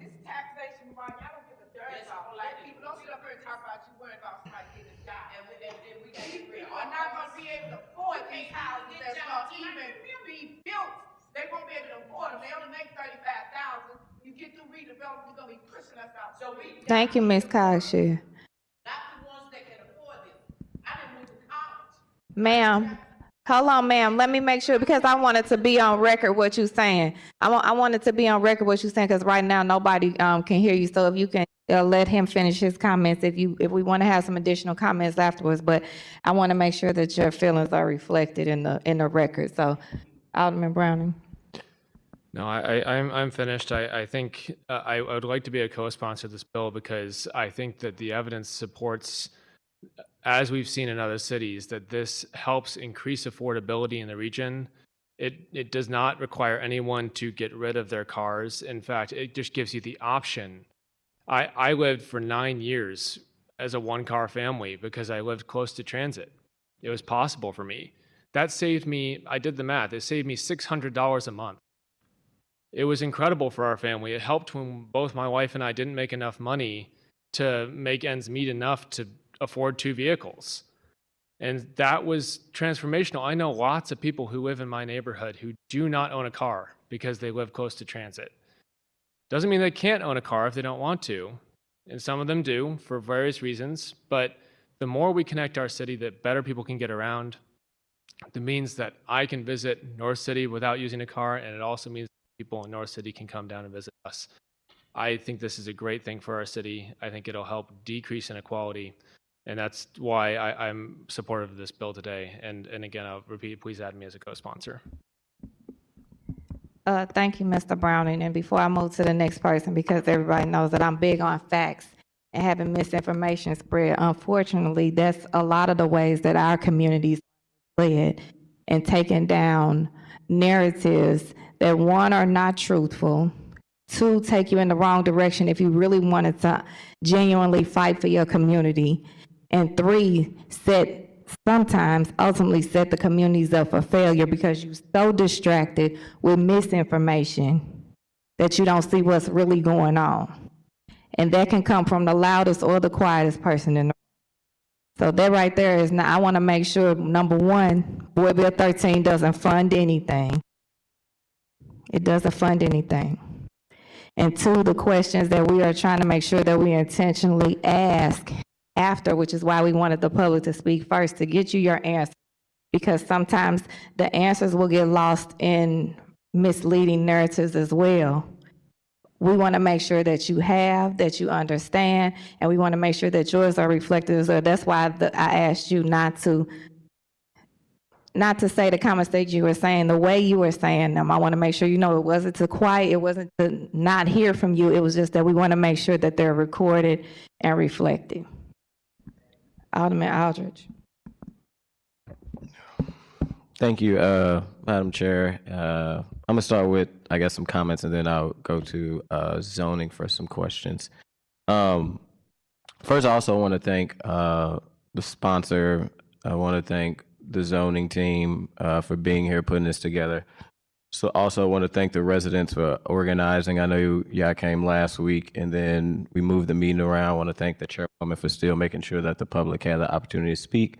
But I know it takes time to, come back and forth to make sure that your voices is heard. And I do want to, I think what is what I'm hearing from the residents and been hearing from the residents. I just, want to make clear, I don't believe the residents of the JVL Neighborhood Association or North St. Louis is against development or against transit. There has been historic, as we talked about, disinvestment in North St. Louis for a very long time. And of course, we want to see North St. Louis excel.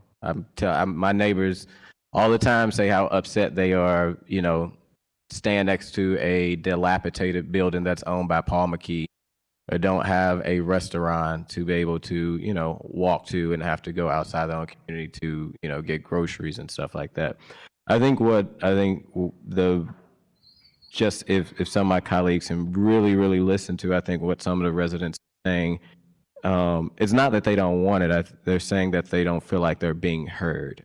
And there's a lot of, especially in this area, when you look at, and I'm a little colorblind, so when we get to the zoning, I'm gonna need some help with some of these. When you look at just the top of Purnell, which I call it Jefferson, but it changes depending on which way you're going, if you're going up to the highway. As you come down south of Jefferson and you get closer to the NGA, just that alone in the last 10 to 15 years, which is great development for the city, which will hopefully bring population and stuff like that. But I think a lot of times people in the community constantly ask, is this good development for the neighborhood? How this will impact our community? How do we make sure we ensure that we do development and we bring public transit or we bring new housing without destroying the history and without gentrifying and pushing people out? That's why when we worked on Board Bill, I think it was 185, the Blight Redevelopment Bill, we slowed it down because there has been large-scale projects just in the last few years. And when you look at this area, you got to think outside of the north-south transit. You have the Brookline, Green Line, or Brookline, or Green Line. I always mess it up, but there are so many different elements and plans from 20th Street to St. Louis Avenue to Jefferson that is all coming, and that's a lot for people to, I think, digest. especially as the NGA came in, that was eminent domain, that literally forced the whole neighborhood out just to say, oh, this would be good development for St. Louis. So when we hear I think residents that spoke today and can in North St. Louis that speak, I know they're not against development, but they have been scarred, burnt, and to be honest, screwed over for a lot of times, and just even as recently with the NGA. And sometimes it's funny when we talk about up there in North St. Louis, how this would be good for them. I think it's important to, again, make sure that residents is centered and at the table, because we all want a greater St. Louis. And I know everybody at this board of aldermen does, but we all do come from different neighborhoods that comes with different walks of life, that comes with different privileges, that comes with different resources. And it's easier said to say, oh, well, they haven't had a lot in North St. Louis, so this would be great for them, without taking 2 to 3 months to actually live in those areas to understand it's not a one size sometimes fit all glove of what we see on paper of what actually will benefit the neighborhood. So that was my first tangent or whatever. I wouldn't say tangent, but I have to give respect to the community, because I think sometimes their comments, and I call it passion, is looked at as trying to stop greater good compared to decades and decades of lived experience, and make sure that we do this right and don't again force out a neighborhood like we already have with where the NGA is. But to the actual zoning, is it Muriel? Muriel, if you can come up and help me. Like I say, I'm a little, let me put my computer up, a little colorblind. Well, not so much colorblind. Sometimes these colors run together and it's so small of a map, I can't really see. So first, before I get to it, I will say my concern with, so starting at, and I know we're talking about the zoning and not the line, but it's all kind of interconnected. I think starting at Natural Bridge and going down to Jefferson and then all the way down Jefferson, one concern I got, which is outside of the zoning, but I just want to go on record, those streets have already had some major infrastructure changes right down the middle. I think under the former Alder, Natural Bridge is a speedway. So they have put down centerpieces, and literally just in the last month or two on Jefferson outside of the NGA has had new infrastructure, which ideally, once the line come, we would be turning all that infrastructure back up, turn the streets back up to create this rail line, because in the middle of Jefferson, and maybe this is more of a question for Toby, maybe it's not right now, but in the middle of Jefferson, literally in the last month or two, due to the infrastructure, we have put cinder blocks or whatever you want to call it that divides the north to south so that people can't cross. But I'm assuming if there's a rail line, that would be right in the middle. So all of that money that was spent for that infrastructure would be changed again. Process-wise on this legislation, before I get to zoning, is there a timeline on when, I guess, zoning or the city wanted to get this done to ensure that we are showing the federal government, whoever, that we are making positive strides to check off the boxes to actually try to bring this here? So is there a deadline that the Board of Aldermen or the zoning would like to get this done? Yeah, this might be one where I let either the sponsor or by state or Scott as well speak to the kind of timing of a potential submission and rating. Yes, sir. Deadline is now. Say that again. It is now. So now. There are. And you say now because of, do we have to submit this? Is there a timeline for funding, or is there a timeline for trying to become like a top 10 contenders for this? Correct. We're engaging in a competition, not trying to be obtuse about it. There's thousands of different criteria that we will compete with our partners in other cities across the country for this same bucket of funding. And So my job is to advance and make that score as best as possible so that we can garner those funds and work them within a project design over the next 2 years. So this very modest change is very, very similar and has been done all across the country, very common, and has been done successfully. So we're moving on it right now. This is literally part of our application.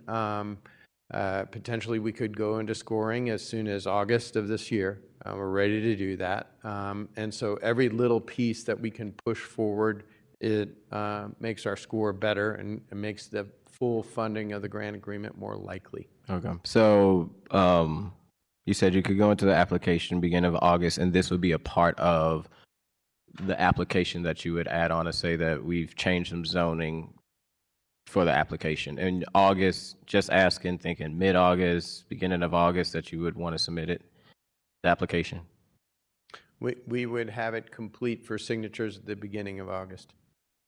Okay.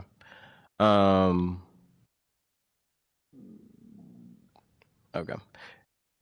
How, I guess, and this is just, I'm ignorant, and when I say ignorant, I'm uneducated in this process, so just trying to learn. How critical is this zoning component to the application of putting us in a higher tier to be able to eventually move forward?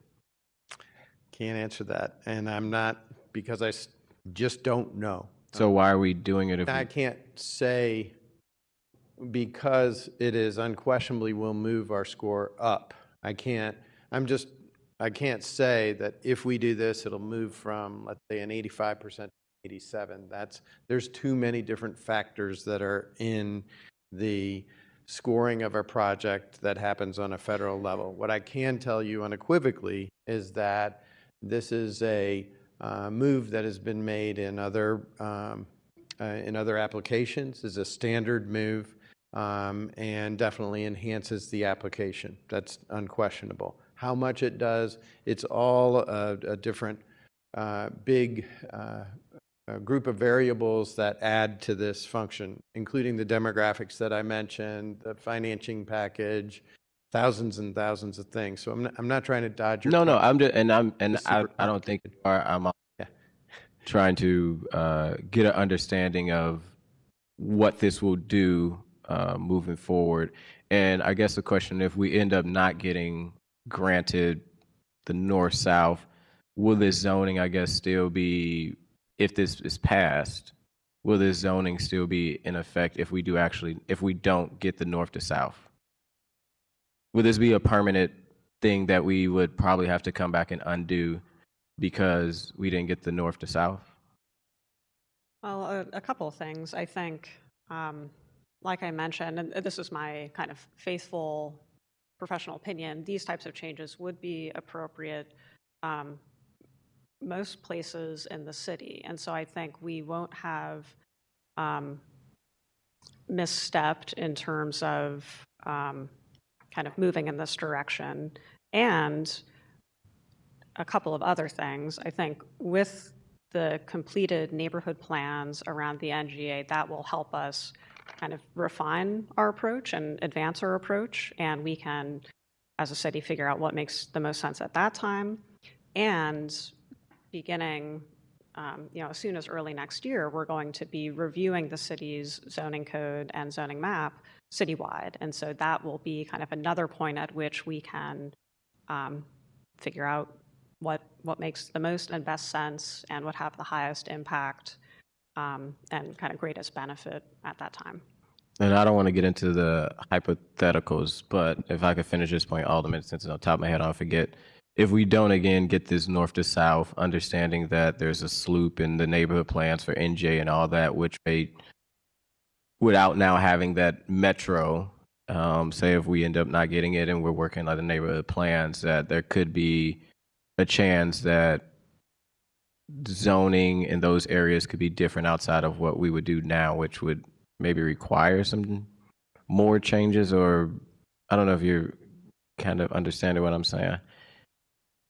So there will be a separate process for those neighborhood plans. Correct. So, a couple things. The textual changes that we're talking about, to Miriam's point, are something that we could implement citywide. It's something that I've been having discussions about doing for quite a while now, particularly as it pertains to lot sizes and minimum parking requirements. Those are things that we need to evaluate citywide, period. The neighborhood planning process is another opportunity for the city, the planning department, and residents to engage in terms of what they want to see in their own communities and have updated zoning around that.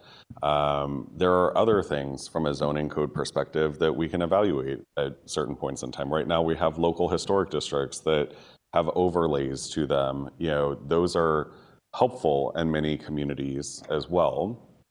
There are also, and to kind of finish addressing your question, Alderman, grant applications get denied. That doesn't mean that they're dead, right? There are other funding opportunities that will come along. And, certainly, and I don't want to speak on behalf of the administration, but I think it has been very clear that our mayor is very passionate about this particular issue. She was passionate about it when she was treasurer. She's been passionate about it, since she was elected mayor. Administrations can change, but I think that there has been a lot of work lining up the resources, the tools that are needed in order to support this type of project in our city. We can all disagree and, have different opinions on things. I personally would love to see a BRT route versus the light rail. I mean, that's my own personal philosophy, my own personal opinion. But I'm also working within the construct of, transit is a benefit to our community and to our city as a whole. And I think that, to your question, if we don't get the grant, this time around, we still need to have our tools in the toolbox in order to be able to put forth our best foot forward the next time around. Okay. Continuing on with my questions, Ms. Miriam.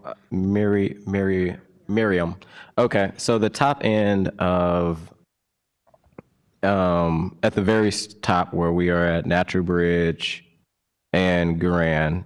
So just so I'm clear, when we talk about, and I know we keep saying less parking is good, we want more walkability. I think sometimes also, when we did a whole lot of, I just think of like the bike lane, right? When we did a lot of bike lanes throughout the city, especially like in North St. Louis, they wasn't being utilized. You look at Grand, they're not really utilized. We want to change the mind frames, and you want to change like the culture to make people want to ride bikes. But sometimes in certain areas, it takes a little bit longer just to do, instead of to try to say, well, we're going to put bike lanes and expect the community to utilize it. So with this 25% less parking, does that mean that in those areas, and I found out in the family use that there's actually ordinance around it, but I don't think nobody abides by it outside of single home. But the 2-family and multifamily, there would be this kind of parking restriction. Does that mean that that residents will have less opportunity to park in those areas? I think a couple of things. So kind of specifically what this change would allow is if you're building 4 units, instead of having to find on that same parcel space for 4 parking spaces, you would only have to find space for 3. If you're building 8, you only need, instead of needing 8 parking spaces, you would need 6. If you're building a grocery store in one of the other districts, say, I don't know that this would be the case, but say you would otherwise be required to have 20 parking spaces, you would only need 15. So that is kind of, I guess I shared that to characterize that this is like not a huge change or adjustment. And then I think another point is that even though zoning does have these parking requirements throughout the city with a couple of exceptions based on overlay districts and other places. People often seek exceptions from those requirements and kind of get this flexibility through the variance process. And I mean, I'll just say, and it kind of works. So I think our experience, even in places where there's more density, more development, when people have a little bit less parking than what is required by the zoning, it doesn't create an unworkable situation. There's still a lot of street parking, and there would still be, some parking provided as part of development. Maybe just one final point is, in parts of the city where there are form-based codes in place, those,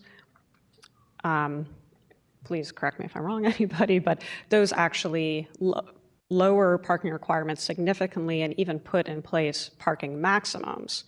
And that has led to, or I think been part of a mix of what has allowed for some really positive change and improvement. And I think there's still parking enough to go around. And that wouldn't necessarily mean like because of this parking measure that meters would be installed in new areas, or with parking meters? No. Okay. I see Casey's. This wouldn't change anything about parking. But going to current residents, I know you talked about if somebody was building a 4-family and 2-family, but for like current residents, would this impact them as parking as well? This wouldn't change any requirements or restrictions on existing homeowners or existing residents. And I think too, maybe it's worth mentioning that kind of these zoning requirements would only apply to new changes going forward. So we wouldn't expect necessarily overnight, lots of people building and taking advantage of this parking flexibility. It would be a very incremental change or effect in the neighborhood that we can adjust if need be. But it would be the change in parking availability would only apply on a sort of development by development or building by building basis as those things come forward. Gotcha. Okay. I think I have just one more, and this goes to the kind of the process of all of this. Because I remember when maybe it was back in, I don't know, April or March, when we had a call, myself, Alderwoman Spencer, with Mr. Ogilvie, and I think somebody from the mayor's administration. And I appreciate you guys walking through it. I think since then I've been a little bit more educated on it. And I remember at the end of it, I remember you guys talking about there'll be some community outreach, and I extended myself to be able to help reach out to St. Louis Place, knowing that it'll run through them association, JVL Neighborhood Association. I think those are mainly the ones that were in the 14th Ward at the time. There's a clear, I guess, concern from the JVL Neighborhood Association that the engagement happened on the back end. The bill was already filed and language was already put together. I guess what is really the plan moving forward to make sure that there's potentially not just more input, but maybe some changes that can be made? And that's why I asked about the deadline. If there was a deadline that it need to be done today, or could there be an opportunity where zoning and the association can maybe try to meet again to hash out things, to try to come to a solution of their concerns where everyone won't be happy, but at least they don't feel like, I think, a process was rushed? Yeah, just like a couple of things. There was significant, I shouldn't say significant. There was outreach and information made available before the bill was filed because we felt that it was important to do before the public hearing at the Planning Commission. And I'm not going to claim we did everything perfectly. That's not my point at all, but just to kind of to describe the timing of what we did do. When we had a follow-up conversation with JVL after the Planning Commission meeting, I was, personally very open to, and I mean, this wouldn't have been my decision solely in any way, but I was open to identifying possible changes to the proposed regulations if we could identify some that resolve community concerns. And I shared honestly that I was kind of coming up dry with those ideas because with the concerns that I heard about the specific regulations proposed by the board bill, I didn't, again, I'm just being honest, I didn't hear or have any ideas about how changes could be made to address the specific concerns I heard. And I heard and understood many concerns, and I am very kind of aware of the history of how development has occurred in this part of the city, that it would have basically a traumatizing impact on members of our community. And the very kind of the valid concerns I heard, I don't think are aggravated by the changes proposed in this board bill. So that's just my way of saying I think I personally was open, this wouldn't have been my sole decision in any way, to identifying some possible changes, but I don't see how, I don't know what those would be to address the concerns, because I think the specific regulations here really wouldn't heighten or, again, like aggravate or make worse the concerns that I heard. And in a couple of small areas, I can see how they would help. So that's my way of saying was open to changes, but don't know what those would be. Yeah, that's all I have right now. Vice Chair Sanye.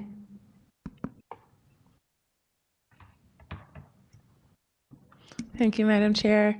First, I just want to thank all of the residents for coming out and giving you all's feedback. We've been here now for some hours, and I know there's probably many other things you all could be doing during this time. And I know one of you all specifically mentioned your granddaughter, and I feel the same way about my grandma. She has to leave. I don't understand, because what's more important than being my grandma? But it is very important that you're here today. And so I just first want to start by just thanking you all for being here.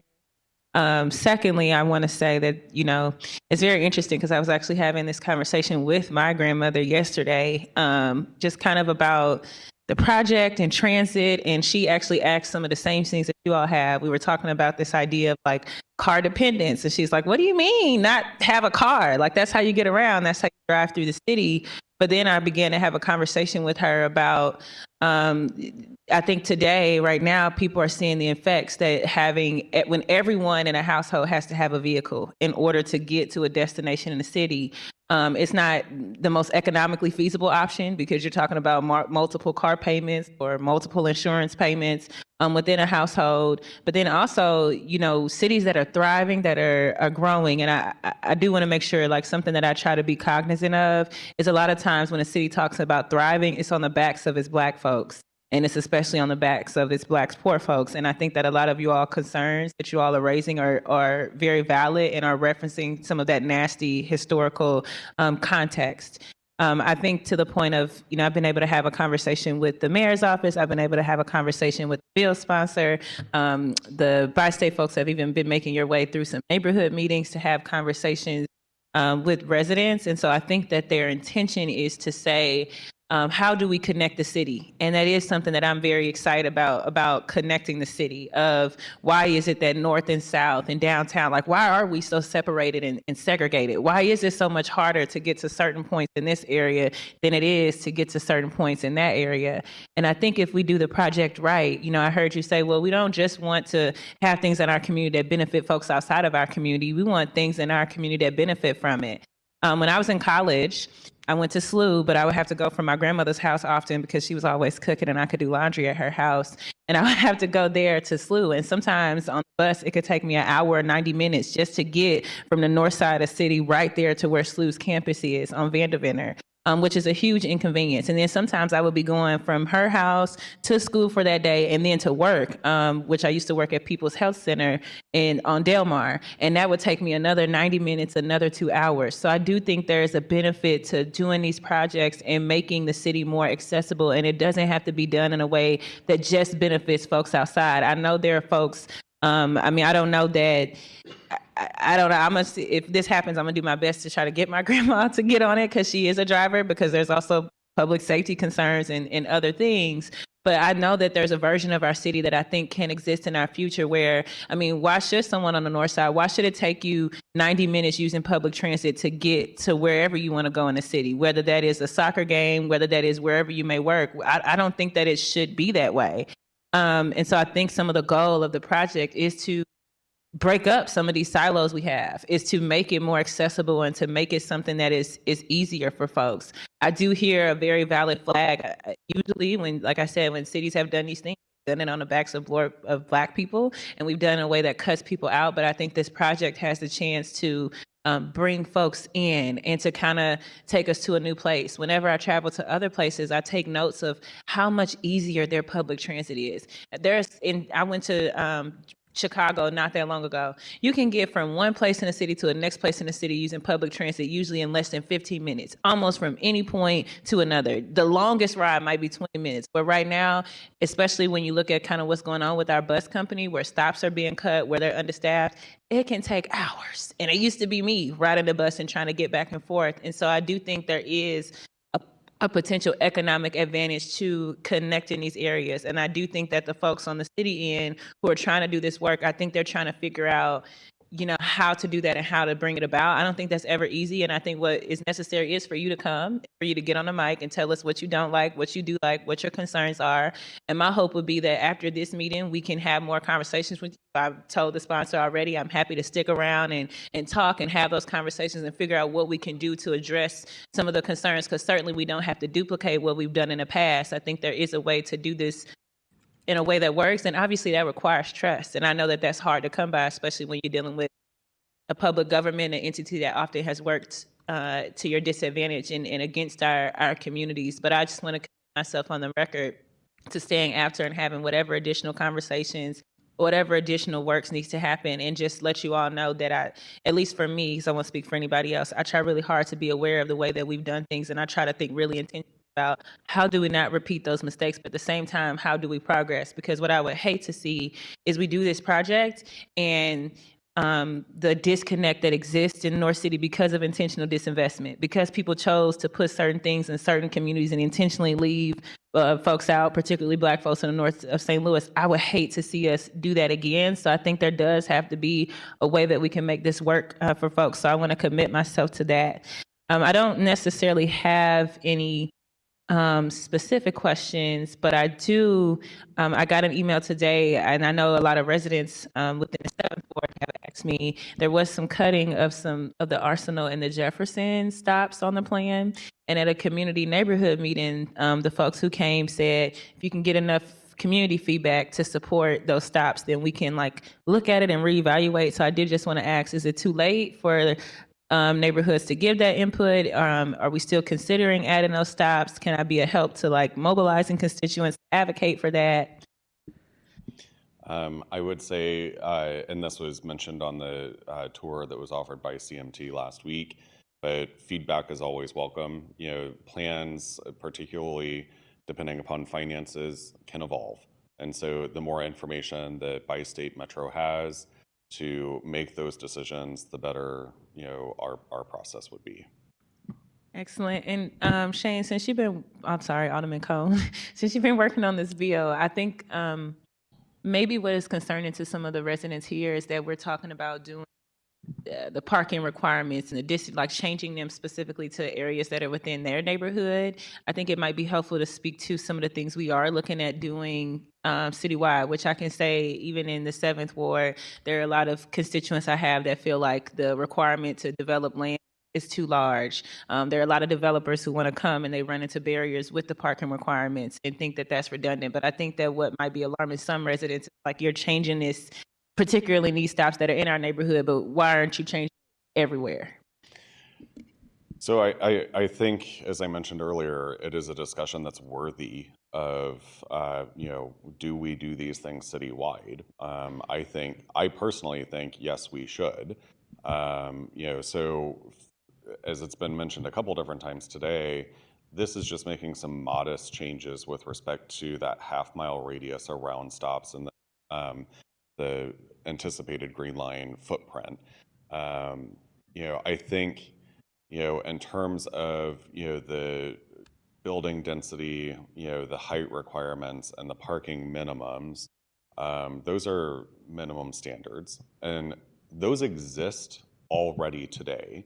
So I think we need to be very clear with people that those are restrictions that exist today. The size of the lot, it's already an existing restriction. You cannot build on lots that are less than 4,000 square feet in the city of St. Louis right now. A minimum parking requirement is already an existing code in our zoning code right now. These are making it more flexible for people to be able to do things in our city and help build a more densely populated area. As Miriam showed on the map, it doesn't even really affect every single zoning code area in our city. If it's a single family lot, it's not impacted by Board Bill 13. What we're really looking at is those areas that are, two-family, multifamily dwelling district, neighbor commercial, corridors, et cetera. And so I think that these are modest changes.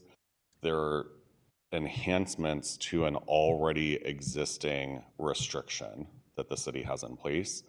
But I think through our planning process, and our zoning process, we've got a zoning work group as well, that we can, review these practices citywide and hopefully take them, to the next level. Okay, so to summarize you correctly, just to help folks follow up at home. To my first point, you're saying, yes, get those comments in. No, it's not too late to reconsider adding steps. Of course, finances have to be considered, but it's a good idea to continue to give feedback. Correct. Okay, and then to the second point, you're saying that we're not just considering these changes in these areas, you're just starting with this project, but that there are other conversations about putting this, reevaluating these zoning requirements across the entire city, but just for the sake of this project, you're starting there. I think, yes, that's an accurate statement, but I think it's a broader conversation than just what we're talking about with TOD for the Green Line. There are neighborhood plans that we're working on. There are, hopefully other things to complement our existing zoning code. Alderwoman, you've been working on some of them, I know. So these are changes that are in a broader context that will require much more deliberation and discussion, not only with, city departments, but with the broader public as a whole and with our neighborhoods, our respective communities. And I think it might be helpful. Could you speak about what are some of the problems, and this might be a question for Mary Hart Berman or Keller, right now with our existing zoning codes, with the parking requirements, density requirements, building height requirements, what type of challenges do you all run into with those current ones in place? How might they be negatively impacting neighborhoods and folks right now? So I think it's ironic that the three... Excuse me, could you state your name, please? Oh, Mary Burton. Thank you. I think it's kind of ironic that the three type of changes that we chose to address in this board bill are the three things that we see at the Board of Adjustment most often. Parking variances, height variances, and the area. And it mostly has to do when we are doing single family development and people just can't do the 4,000 square foot per lot. Those are changes that I think we could incorporate citywide, but this is a good place to start with it, especially since these nodes or little areas are centered around locations. Thank you. Thanks.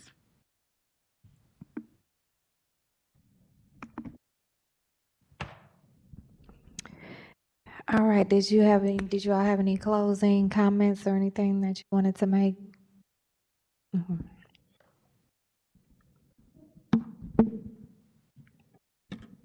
think just from the mayor's office, we wanted to sincerely thank everybody who came out from the JVL community time today. That feedback is important, I think, to squarely address one of the questions that you closed with, Alderman Aldridge, in terms of ongoing community engagement and making sure community has a voice in that process. I know Alderman spoke a little bit about how the policy, the legal, those procedural steps are somewhat outside the purview of a zoning bill. It's things like community benefit agreements. It's things like making sure that if there are developers who go after incentives, that's part of the process, that the community has a voice in that process. That's reflected in those separate bills that come forward from that. And things of that nature. So you have this administration's commitment to make sure that the community's voice is absolutely reflected and preserved as part of those ongoing conversations as they happen, if they happen. I want to thank all of our planning and zoning staff for the tremendous amount of work that they put into this. To address the question, the comment you brought up, I think it was Alderman Sanier, about the location of stops and whatnot. That's not something, I do want to clarify, is within the city's control. That's within Bi-State's purview. So, the submission in August would reflect the decisions that have already been made. But for purposes of, future ongoing conversations, of course, that feedback is always welcome. So just wanted to clarify that a bit for everyone. And then to finally close out with just thanks to all of you for your time and your very careful and thorough consideration of this today and the great questions that you've asked. We're going 2.5 hours, and that's appropriate because this is a really important topic that impacts a lot in our city and could impact a lot moving forward. And finally, I just want to say thank you so much to Alderman Cone for carrying this and for ensuring that there is space for the community, for other alders to have their questions answered consistently throughout this process. So thank you all. Thank you, Ms. Milberg. And so what I'll reiterate too is speaking to the community, because here, what I said earlier about making sure we understand, and which is kind of why I wanted the slide to be left up as well, is so that you all are empowered and educated and understand what Board Bill 13 does and what it does not do, right? And I know I commend you all for doing the crash course that you did, the research that you did, and you all read definitions. We heard it of what zoning has done and how it's been used as a tool against the community. But what you have now is people in positions that are committed, that have said that they will not let that tool be used. Zoning, just like it reads like it'll be used against the community, it can be used for the community. I'll also note that the staff that's working hard in zoning, the staff that they have in place, they're doing an amazing job of turning and making wrongs right through zoning. Some of these things cannot happen without zoning changes. Some of them can make sure that it can open it up to the things that you all need, the concerns that you all share. And I'll note, and that's why I'm glad that these meetings are recorded. Listen, ain't no shortage of fights, ain't no shortages of challenges in our communities. We understand that. But we also want to be here to help you understand if this is going to help fight that challenge, or if it's not going to help fight that challenge, or if it's just going to cause a distraction for us to be going back and forth. And I'm not trying to be funny, but going back and forth about something that ain't going to change nothing. And what you all have in JVL here, your Alderman Aldridge is committed to it. I remember the planning commission meeting. I remember sitting on that 2-hour planning commission meeting and making sure that they agreed to meet with you all afterwards, which is what the good news Mr. and Mrs. Alexander reported in their comments today about the ongoing planning. The day-to-day quality of life that you all have to deal with is at the forefront of what we are talking about and what we fight for down here, and zoning plays a very important part in that. But Board Bill 13 is not impacting the day-to-day quality. Some of the things that was mentioned today, the challenges. And the only other thing that I will say that was mentioned from the Alexanders, the discrepancy in the Board Bill language, in which we also have an amendment coming before us not to address that, but that can be addressed as well with the ongoing means that I know Bi-State is committed to having. I know the mayor's office and zoning is committed to having. And again, y'all, all the person here, sitting here, is at the table for all of it. Right? And he just got to this party, but he not new to the game. He not new to it. So I want to make sure that you all understand it's very valuable for you all to be here. Look, this young man, poor baby, done been here going on 3 hours, bless his heart. He done got a crash course himself in this. But for me, it's always important for our communities to fight the right way and to be properly educated on how systems and departments work and knowing who's in the department and places that would be able to fight for you all. Board Bill 13 does not, and again, we can continue to share it and explain it, but Board Bill 13 in ways impacts and benefit to some of the complaints that you all shared today. So I'm standing in, like many of my colleagues have said today, we're standing in support of you all. Again, this does not fund the Green Line. It does not change stops on the Green Line. It does not do anything like that. This is a zoning piece that we all have to go. And the city is going through a plan right now with our land use plan, redoing that one. So there's a lot of work that's being done on that, and we want to make sure that you all don't leave here with any additional questions. Don't leave here with any other additional questions about Board Bill 13, which is on the table now, and then having the commitment of conversations moving forward on whatever else. Please don't get caught up in something that will take you down a tangent that we won't be able to get anything done. And that happens in our communities a lot. It does. So with that, we'll let Alderman close. Nobody's running out of here after this meeting. We have one more thing on the agenda anyway, but please know that we will share and we are open, and hopefully you feel that we are honest enough to be able to carry you through this process and any processes. Alderman Cone.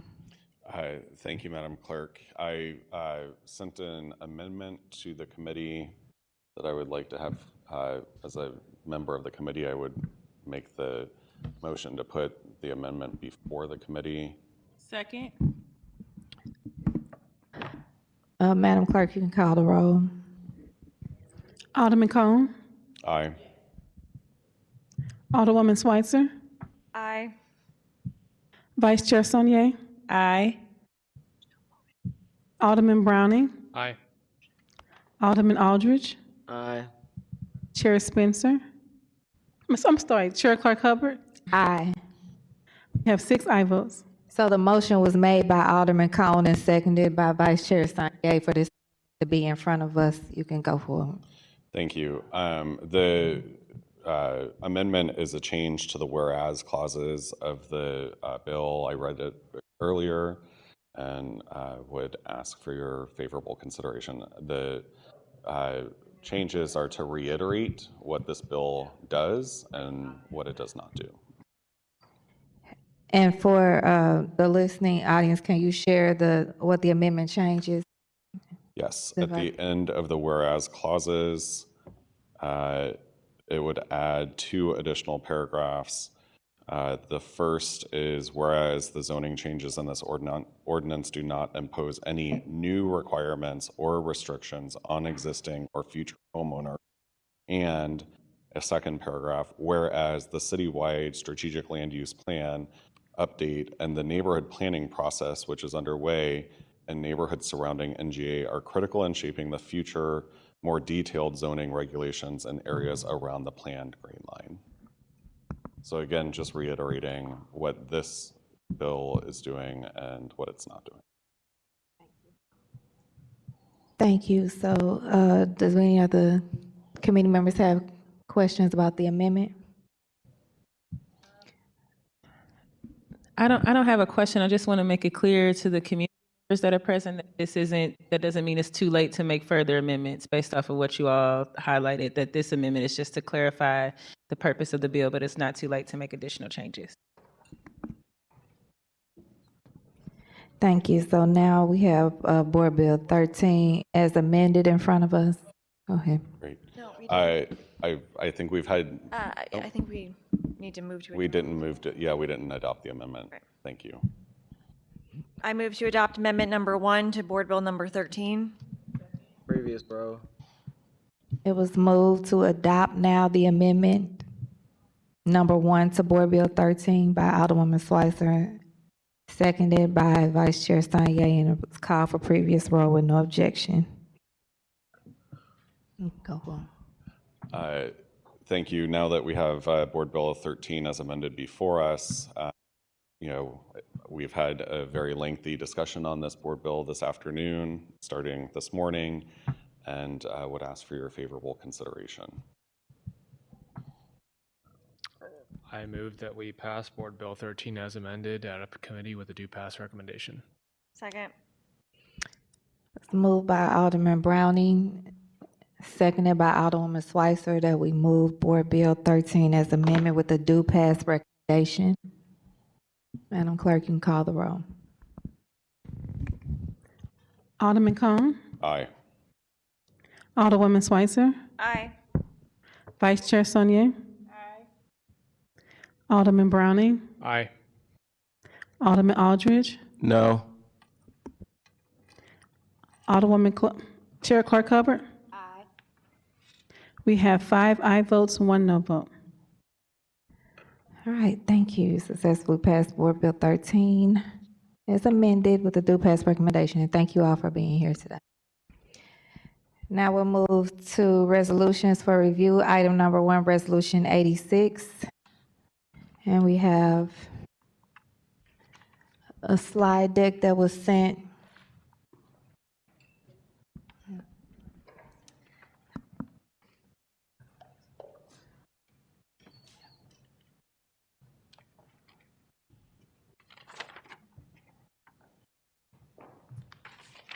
Good afternoon. Good afternoon. I also have hard copies of the presentation for the committee, if I can hand these out now. I'll get them.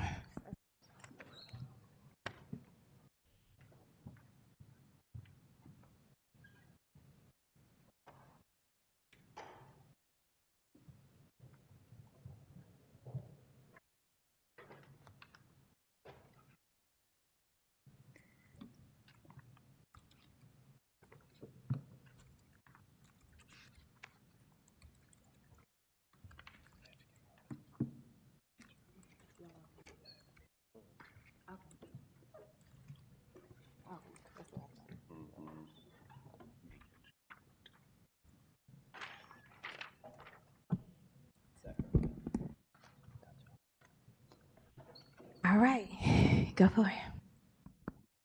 Good afternoon, everyone. My name is Noel Pfeffer. I serve as Executive Director for the city's Community Development Administration. What you have before you today is a resolution which authorizes the city through CDA. Excuse me, could you speak into the mic, please? Yes. Can you hear me better now? Thank you for that. What you have before you today is a resolution which authorizes the City of St. Louis, acting through CDA, to apply for a Section 108 loan. So my brief presentation today is going to provide an overview of the Section 108 loan program, how we've used it in the past, some potential ways which we could use it in the future, and also a little bit about CDA's consolidated planning process, because we are in this 5-year federally mandated planning process that this application is growing out of. And we are really applying at HUD's direction. HUD is strongly encouraging us to apply now. So if we can move to the next slide. An overview of the Section 108 loan program. It's essentially a low-interest loan from the federal government. When we were recently in DC meeting with senior HUD officials, they strongly encouraged us to apply for this, indicating to us that your line of credit is open. The city has an up to $90 million line of credit with HUD. But in order to access it, we really are encouraged to move quickly. We are targeting an August application deadline because that will set us up for award at the beginning of the fiscal year. And HUD can only provide up to, I believe it changes each year, but roughly $400 million in Section 108 lending capacity each year. So they strongly encourage us, apply by August so you're first in line at the beginning of the fiscal year, because it will take them a few months to review it. So first of all, it is that low interest loan, up to $90 million, though we can apply for less.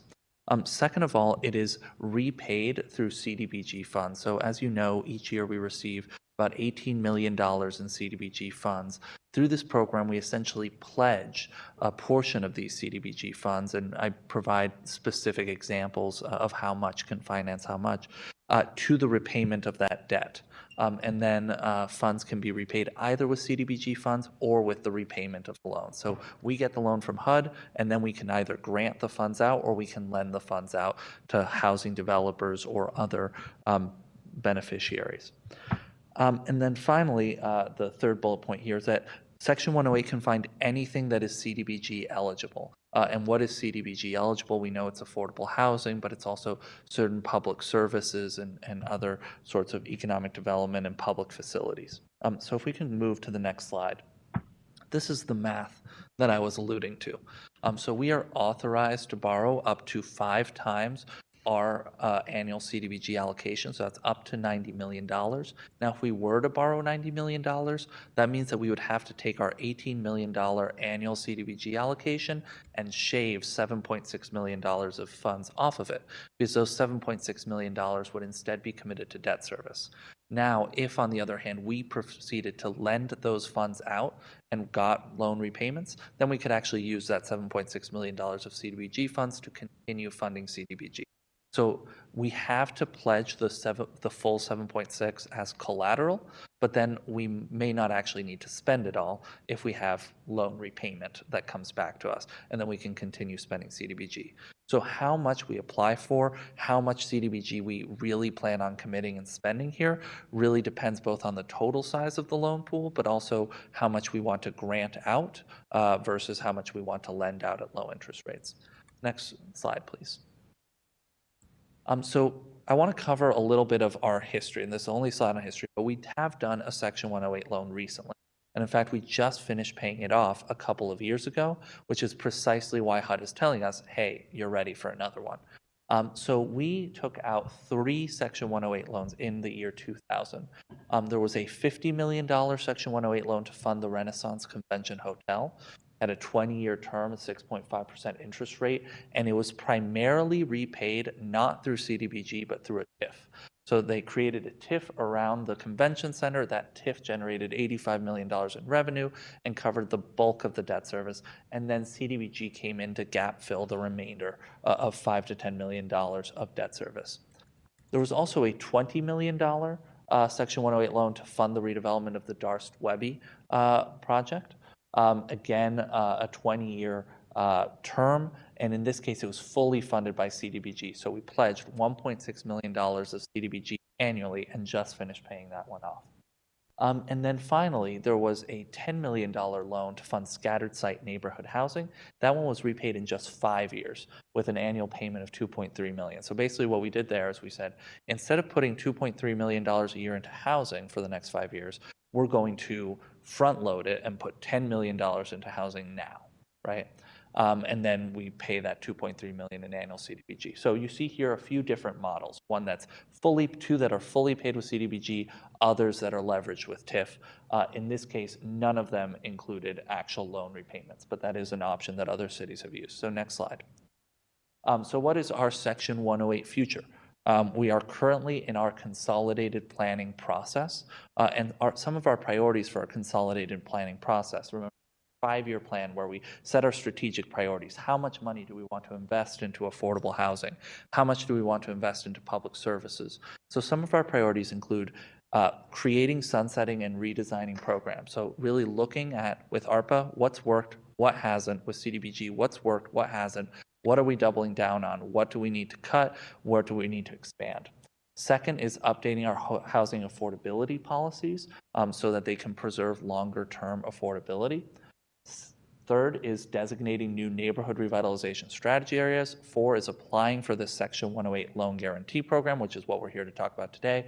And 5 is strengthening citizen participation, so we have an ongoing dialogue with the community and not just all these one-off public hearings that no one shows up to because they don't know what's important versus what isn't. If everything's a public hearing, everything's important, nothing's important. So we really want to create a community advisory board, which we have created as part of this consolidated planning process, and improve how we conduct citizen participation. To apply, focusing on applying for the Section 108 loan guarantee program, our advisory committee has really asked us to focus on housing as the key need. How do we make more resources available for housing? And so, again, for the application process, We're currently in the pre-submission phase, so nothing has been decided, no plan has been drafted. We are preparing a draft to release to the public for public comment, and we'll conduct 30 days of public participation. Once that public participation is complete, once the Board of Aldermen has passed this authorizing resolution, we will be ready to submit our application to HUD. And at that point, HUD will review it, HUD will hopefully approve it, and then we'll be connected with the Bank of New York Mellon to conduct financing. If we move to the next slide, this will explain the structure of our Section 108 kind of agreements, and also the Board of Aldermen's role in the process. So first of all, we are preparing to apply to HUD. So we are the borrower, and we are preparing to apply to HUD, and then we will enter into an agreement with HUD. Simultaneously, or already actually, HUD has an agreement with the Bank of New York Mellon, who serves as the fiscal agent for all Section 108 loans. And then once we have an agreement with HUD, we will be clear to enter into a loan agreement with the Bank of New York Mellon. And I want to emphasize that this is an authorizing resolution, not an ordinance. It's an authorizing resolution to allow us to move forward and submit our application. This will come back to the Board of Aldermen when we have to authorize the agreement with HUD and, critically, the loan agreement with BNY Mellon and the appropriations, all of which need to be authorized through ordinance. Next slide.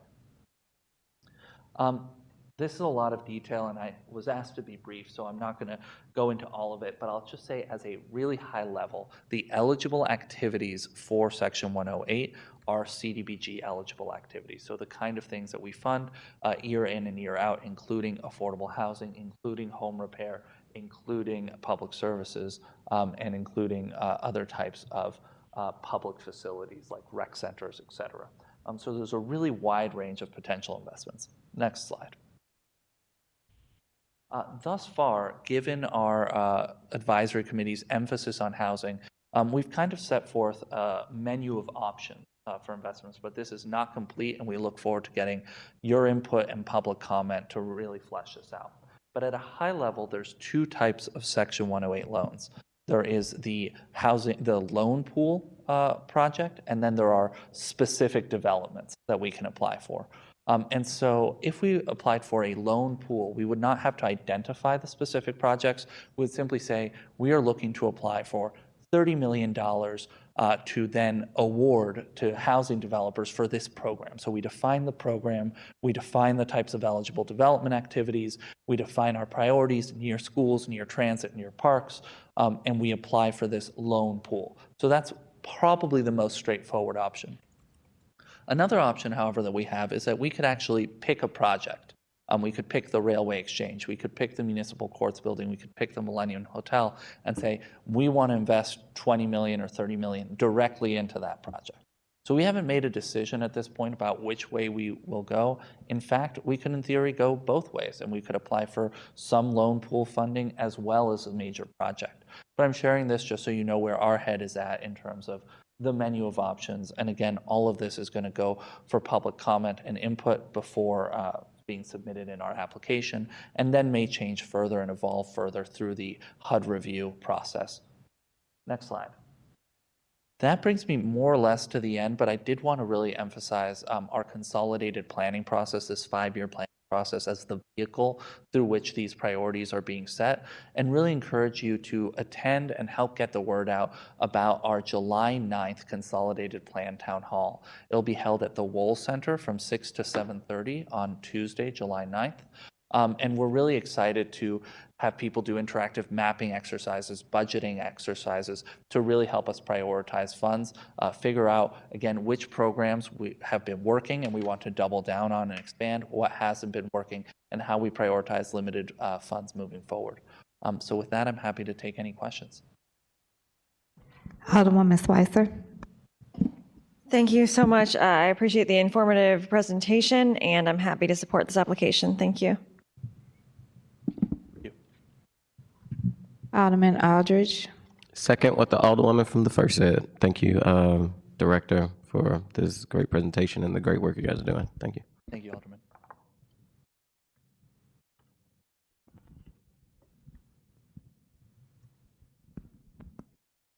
Vice Chair Sanye. Thank you for the presentation. I like to joke sometimes that if you do a presentation and you bore people enough, they're like, just thank you so much. I'm just kidding. I like your work and your description here. My only ask is, can I be added as co-sponsor, Madam Clerk?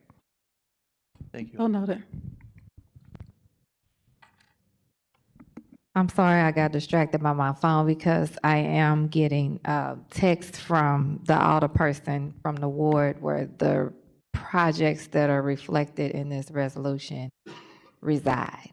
And so there's confusion about what this means to that and where they are and being included in that process. So I'm trying to explain that it's just the resolution that we're going through and it's a process. And so I'm trying to, I did share with her that I would share with you. Has there been conversations with the alderperson about this resolution or moving forward on these applications or any of that? No, there hasn't, and that's because there have been no projects identified as of yet. Again, we will be releasing a draft of our Section 108 plan for public comment in the hopefully coming month. And we will certainly engage and welcome that alderperson's input and feedback and guidance at that point. In fact, as I mentioned, with the loan pool approach, the projects may not even be in the application and may not even be finalized as the grant agreement. It may simply be us getting access to this line of credit that then we use these competitive funding cycles to award. So in the same way that CDA currently goes through these competitive notice of funding availability, we would essentially expand that pool, which has been inflated over the last few years due to ARPA, and keep it growing so that we can support more affordable housing development across the city. That's one path. Firstly, we could identify the projects. Again, we haven't at this point. The application does not need to identify those projects. But if we chose to identify specific projects in specific wards, we could go down that line as well. We currently are not there, but when we open it up for public comment, we'll have that conversation with the public. And again, this will all come back to the Board of Aldermen. This does not bind us to go down any path with respect to any project. Okay, thank you so much. I knew you could share it better than I could in a text anyway. So with that, okay, we do have an additional question now. Vice Chair Sanya. Could you just talk a little bit about what you have in mind or anticipating to use the funds for? Yeah, and if we go back to that slide, basically, I see a few different paths. One is this loan pool path, where essentially we expand CDA's resources to fund affordable housing. And then within that, there are again a few different options regarding, do we provide kind of forgivable loans that heavily subsidize that development? Or are we providing low interest but repayable loans that will revolve back? We're kind of there are a lot of trade-offs that we're going to face here. We could do a $90 million line of credit, but that means we're going to have to really lend that money and expect it to be repaid, right? Because we're not going to be able to give up $7.6 million of CDBG funds a year. Or we could go for a smaller pool of funds, like 20 or 30 million, but then really subsidize that with forgivable loans that are not ultimately paid. So that's all one option that essentially involves us expanding the available funds that we have to support affordable housing, and we would then identify those specific projects through our notice of funding availability process. That's one path. There's other paths, however. As I mentioned, there's potential projects ranging from the railway exchange to the municipal courts building to others. We have not currently identified any project as the priority, and again, currently we don't even know whether we will identify projects or go for the pure loan pool approach. And that is what we really need public input on, and which we will invite that public input with a draft proposal. Thank you. I see Alderman Cone has joined us. Did you have any questions? I have no questions. Thank you, Madam Chair. And I also want to note again for the public that this Section 108 in the future and how we use it is not just for CDA, it's not just for Mr. Pfeffer. I see there's an opportunity here for other people to apply and get the loan through you all. So I want to make sure that it's not a narrative out there that this is just CDA getting this, that this is creates opportunity for our constituency base as well, correct? Absolutely. CDA doesn't really use any of the funds directly. We just administer them and help deploy them out so that the resources get to the communities that need them. Thank you so much.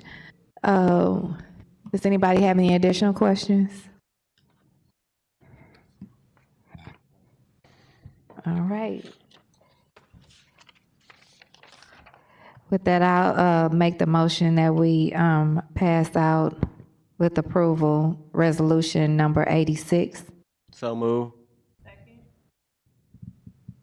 Previous row. Objection. I was a no. Oh, that's right. Okay.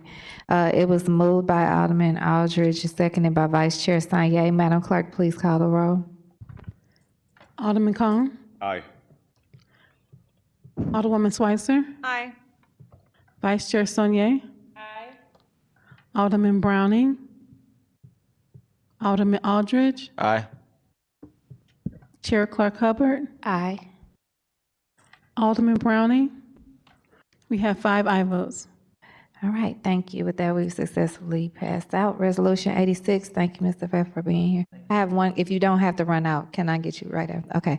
Any written testimony, Madam Clerk? We have none. All right, any announcements from committee members? All right, we were all present, so there's no need for excuse. Members, with that, I'll accept the motion to adjourn. So moved. Second. Previous roll. You know what? It was moved by Alderwoman Schweitzer, seconded by Vice Chair Sanye with a previous roll. Real objection. We are have a blessed day. Thank you.